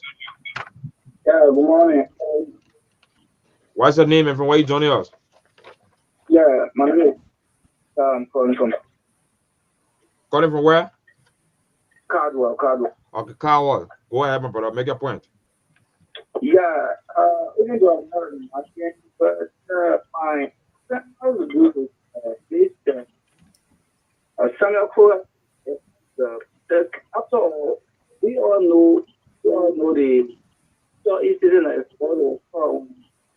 the government has made it that they'll be and why is it that the very government is still trying so hard to create a situation where to spend money on that, indeed to help the situation in the country. This is so disheartening. I don't know how we even got this power. So I'm just speaking to the management LNG-wise. The elected will have other choices there, but you can look at someone who already has jobs, trying to get a job to create another body for people. So thank you very much. Okay, my brother. Thank you. Thank you so much for calling. Let's take 2 more calls. Okay, 2 more calls, and then we'll go back to the team. Good morning, Yadim, from where you joining us? I'm calling Mama, we getting you. Oh, you went off. You went off. 777017635. We'll take just one more, and then we'll go back to the team. 0777017635. Call us, and then you'll be live on the closing argument on Truth FM 96.1. The weekend presentation. Good morning. Your name from where you joining us? Hello. Good morning. Your name and from where you joining us? Lincoln Elliott from Come on back, okay, go ahead, Lincoln. Yeah, it's the price I think now. For me, I prefer in New Year, Liberia, so for looking at that to win the election, that should be a by election, it should be a fact. And Liberia, not better for now. So for me, I prefer anyone that what you prefer? Which no boss for the law. You said what you prefer? Okay. Who know about the law and you're trying to tell them for a very long period of time. So for me, I prefer them. So on the course, I should look at that. Okay. Oga should wait for 2029. Thank you, my brother. It is back to you guys. Great. Ladies and gentlemen, thank you very much for tuning in. We are at the end of our show here. We're going to go around the table and do our closing. I will start with Cyrus, then I will close, then the guys in Monrovia, and then the chief will take us home. Cyrus, I'm listening to the callers. It looks like from what I'm gathering from District number 9, the general for District number 9 seems to say that the vice president is going to be a net negative to Garguah because they do not want basically a dictatorship from the vice president into Nimba. So most of them, or from two of the folks that I heard, because of the vice president's attitude and his leadership style, they do not want to replicate that throughout the county. So it looks like it's going to be a net negative if this continues. And then you're closing. Yeah, Nimba is getting set to reprimand the vice president in 2029. Nimba wants to reprimand him. Yeah, he has done nothing in our county besides his private hospital he built and which he used to exploit our people. The vice president has been relaxing on Senator Johnson's popularity, Senator Johnson's relationship with our people. And now that the senator is not around, he doesn't have that fake popularity. He doesn't have that fake relationship with the people. So everything about him has been Senator Johnson. So now that Senator Johnson is not around, he's trying to get somebody that he can use to get there, and which is not possible. His presence in this election angered too many people. Too many people are getting angry with Garguah just because of the vice president. And like you listen to the callers, like I said, I think if you can remember the last time I said it, I said the vice president endorsement does two things to Garguah. It subtracts and it adds a little value because he has a movement called the FOJ movement, and they are predominantly MDRO folks. So a lot of things working against Garguah, and one of which is the Unity Party behavior towards our people. Our people stood by them. In fact, they made President Boyka to be president today, but the good they did for them has not been reciprocated. So the anger will be against Garguah, and the people will demonstrate that on the pool. For the election now, that the callers rightly said, I don't want to pretend to give anybody fake impression. Other people keep testing me. Why they say it will go this way, it will go that way. I don't want to pretend. I don't want to appear fake here. That election, we have 9 electoral districts in Nimba. The 9 electoral districts, district number 1, Garguah and Mana Ide will fight over district number 1. but Edith will win district number 1. District number 2, Edith will win district number 2. Koga and Yellow will fight over district number 3. At the end of the day, Yellow will win district number 3. District number 4, Twa River, where Yellow hails from. Koga and Yellow will fight over it. Yellow will win district number 4 slightly. District number 5 is Orokoga's district. He's going to sweep the vote there. District number 6 is Mike Blowon's district. Mark, Yellow, and Koga will fight over district number 6. At the end of the day, Mike will win in district number 6. District number 7 has 2 components. It has a Manasa and it has Gyosa. So the Gyosa, Yellow, Koga, Mike will fight over the Gyosa, but Koga will win the Gyosa in district number 7. But the Mana region will be between Koga and Edith. At the end of the day, Edith will win it. District number 8 is a Mana district, a purely Mana district, and that's where Koga's mother hails from. So Edith and Koga will fight over district number 6. At the end of the day, Edith will win it. District number 9, Edith will win district number 9 because she hails from there and the people have always supported her. So if you do the math, there are districts Edith will win and Koga will get vote in them. There are districts Koga will win, Edith will not get vote. There are districts Edith will not appear, Koga will appear. But Koga will win one district that I know of, his district, until it can be proven otherwise. I know he will win district number 5 because I'm not quite sure Bele Girl will abandon Yellow, based on his relationship there. Until it can be proven otherwise, I'm sure Yellow is going to win district number 3 and district number 4. But Koga will get vote across Nimba. And one of the things embarrassing him is the Unity Party attachment, because everything Unity Party has done to our people, the negative effect will reflect on Koga. So that's how the election looks there so far. Thank you very much, ladies and gentlemen. It was an honor being the guest host to give Chief and the guys some rest. This is a tough job to be here every day. You got family. So it is great to have Lofa going to Liberia to get a little rest. Sanvee spending some time with his family. Robert Garguah also taking some time to rest. They're all coming back. So it is an honor to be here to give them some rest. I'll turn it over to the studio. When you're done, then the chief can bring us home. Thank you. Thank you. Thank you so much, Mr. Gilman. I love Truth FM. This is one of the stations in Liberia that cut across. It sent a message. It's not just about Montserrat. It cut across hitting the 15 counties. And I love the argument, the closing argument. We set the stage, and then the people come to make their case.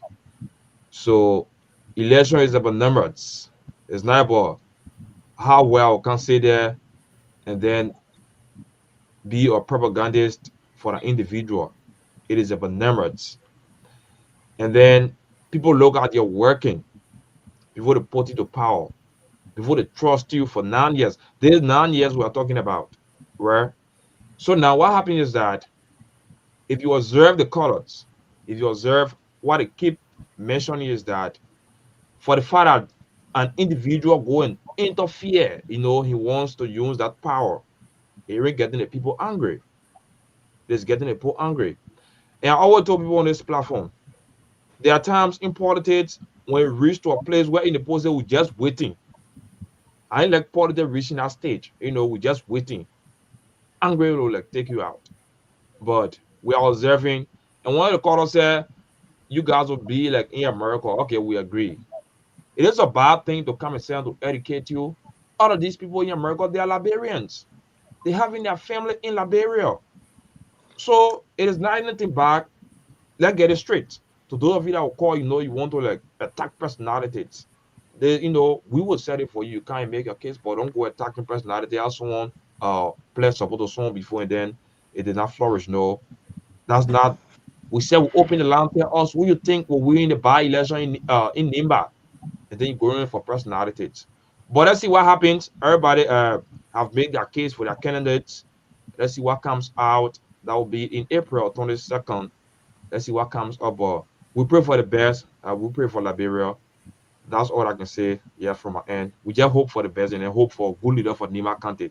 Because if he was there, what happens is that the late senator, he could only be the one to say, "Oh, today I put hearing up," and then people will say, "Oh yes," but for now, I don't believe in any individual. So it means so definitely the dynamics is about to change. So whoever wins, it becomes optional to work in the interest of the Nibayans and Liberia at large. So I hold it there and then wait for the perfect time in April. Thank you, Chief. Yes, let me again say thanks again to Mr. Gilman. I appreciate you so much. Thank you for stepping up when we needed you most. We appreciate you so much. I'm out of words to express how much the closing argument appreciate the team. I appreciate you for always being here to cover us up. I really appreciate you, and I hold you in high esteem. Thank you so much, and also thank you for adding Comrade Nangbe to come on board too. I appreciate you. And Saros, I don't know, Saros, I'm impressed. Saros, I owe no apology, and I mean, look, I'm impressed about your contribution to the show. And people are telling me, they keep telling me, yeah, as I sit here, the plaque, they're telling me, who's their kid? Tomalin, who's this kid? This kid he understands Nima politics. He just gave up. And look, when you're talking about the various districts and so forth, people were just following you, and I appreciate that, man. You keep it up and keep and having more insights about Nima election. And let me say this: the time for people to be saying that they are going to cheat in elections, you're going to see it no more, because nowadays, because of technology, everybody's taking precaution. And if anybody try to cheat in this election, it will be exposed. And if you're exposed, it'll be a disgrace on you. The world will know you, and you could be prosecuted. You could be caught. I mean, I know whatever position you can hold, you'll be in trouble for that. So you gotta be very careful. But I can tell you, this will be a closely watched election. Be monitored. In fact, the NEC, they're already on the ground. I saw Commissioner Ernestine Morgan. She was in Nima. I also saw the other guy. I know I forgot the guy's name, but he had a very long. I don't want to chop the guy's name, but they're all on the ground already, preparing and giving voter education to the people, preparing them for the election, educating them about the voters, how the vote's going to be. And so we'll be watching the election. Our guy, some say, is in the southeast. He'll be coming through from the southeast and going back to Nima right away. He and Maya will be going on that team on Nima to go do more on the spot coverage. Again, while talking about Samson, let me also express our thanks to Eugenia GW. She's the reason why Samson is in the southeast today, through her contribution, her support. Samson is in the southeast in Maryland, Grand Vita, and so forth.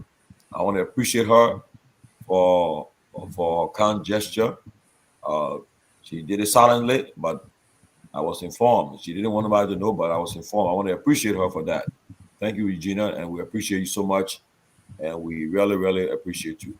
And as concerning the issue about the other programs notes, yes, we'll be having Mr. Njigi, the husband of Madam Boyma, who is in jail in South Beach. We are going to have him on Monday, and we'll make contacts with all the necessary authorities to find out why this woman is still in jail for 2 weeks. I mean, why she has not been found guilty? Why she's being held in prison and so forth. We'll get to it, and I don't know, but we are going to do our best to get to it. As you are aware too, Mr. Giflo, who was hit by Mr. Sosa,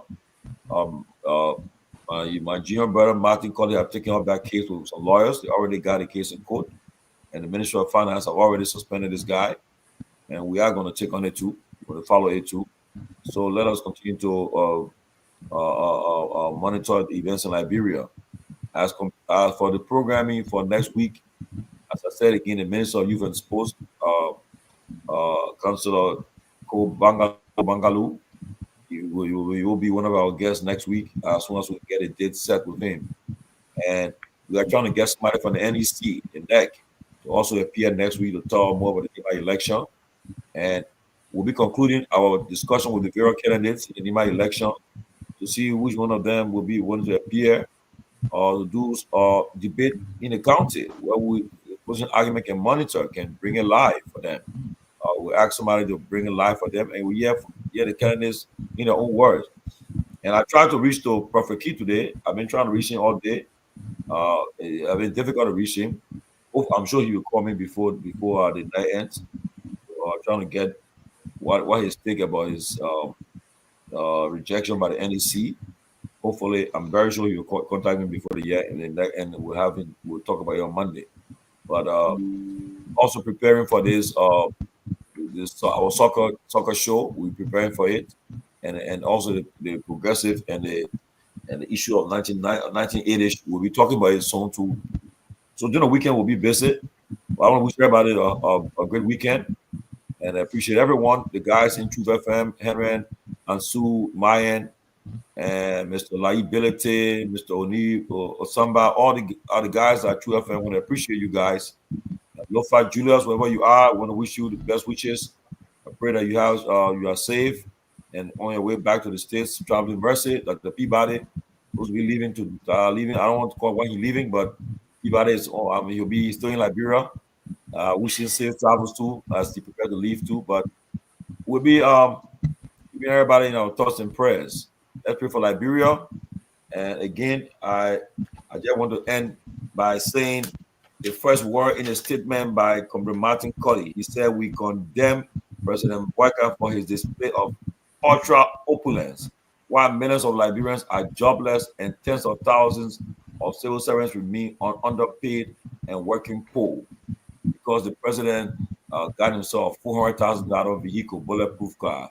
I think it's unfair to the country. It's completely unfair. I mean, the president should be protected, but I don't know the car that President Salim used, President we are used. I don't know what's wrong with the cars. I don't know the cars they are damaged. I don't think so. We have upgraded these cars, but to pay that kind of money for a vehicle, I don't think it's fair to the country. When you guys see us running hospital in Kakata, since it got burned, it's yet to be renovated, and it's still in ruins. I don't think it's fair to the country, but people can say what they want to say. When you vote a government into power, you vote for a change, and you want the citizen to change. You don't vote because you want the citizen to happen.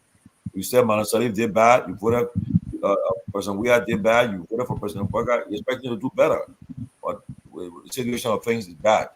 And lastly, people, I beg you guys, please try to find time to reach out to Abu. Abu is breaking a fast on Sunday. Please, myself will be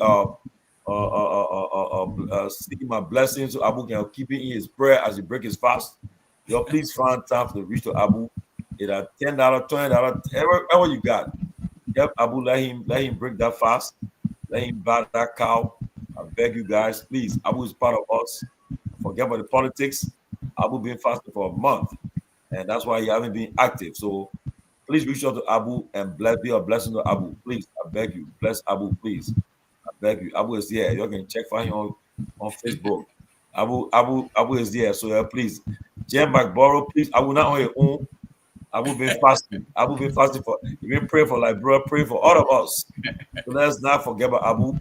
Let's keep Abu in our thoughts and our prayers. But Abu, I can rest assured that in our weak ways we identify with you. Because we pray that Allah will hear our prayers and will receive our prayers. But again, thanks for the week, Mr. Gamer. Again, I salute you, man. I appreciate you, Saros. I just continue to say thank you so much. I appreciate you, man. You understand the international politics. We'll do more. Just get ready for the next 25 days. We'll be on it. So I hope make sure you come here all the time to talk about Nima politics. We appreciate you guys. Thank you so much. Thanks for your opportunity, Chief. Thank you. See you on Monday. Yeah, okay, guys. Thank you. Okay.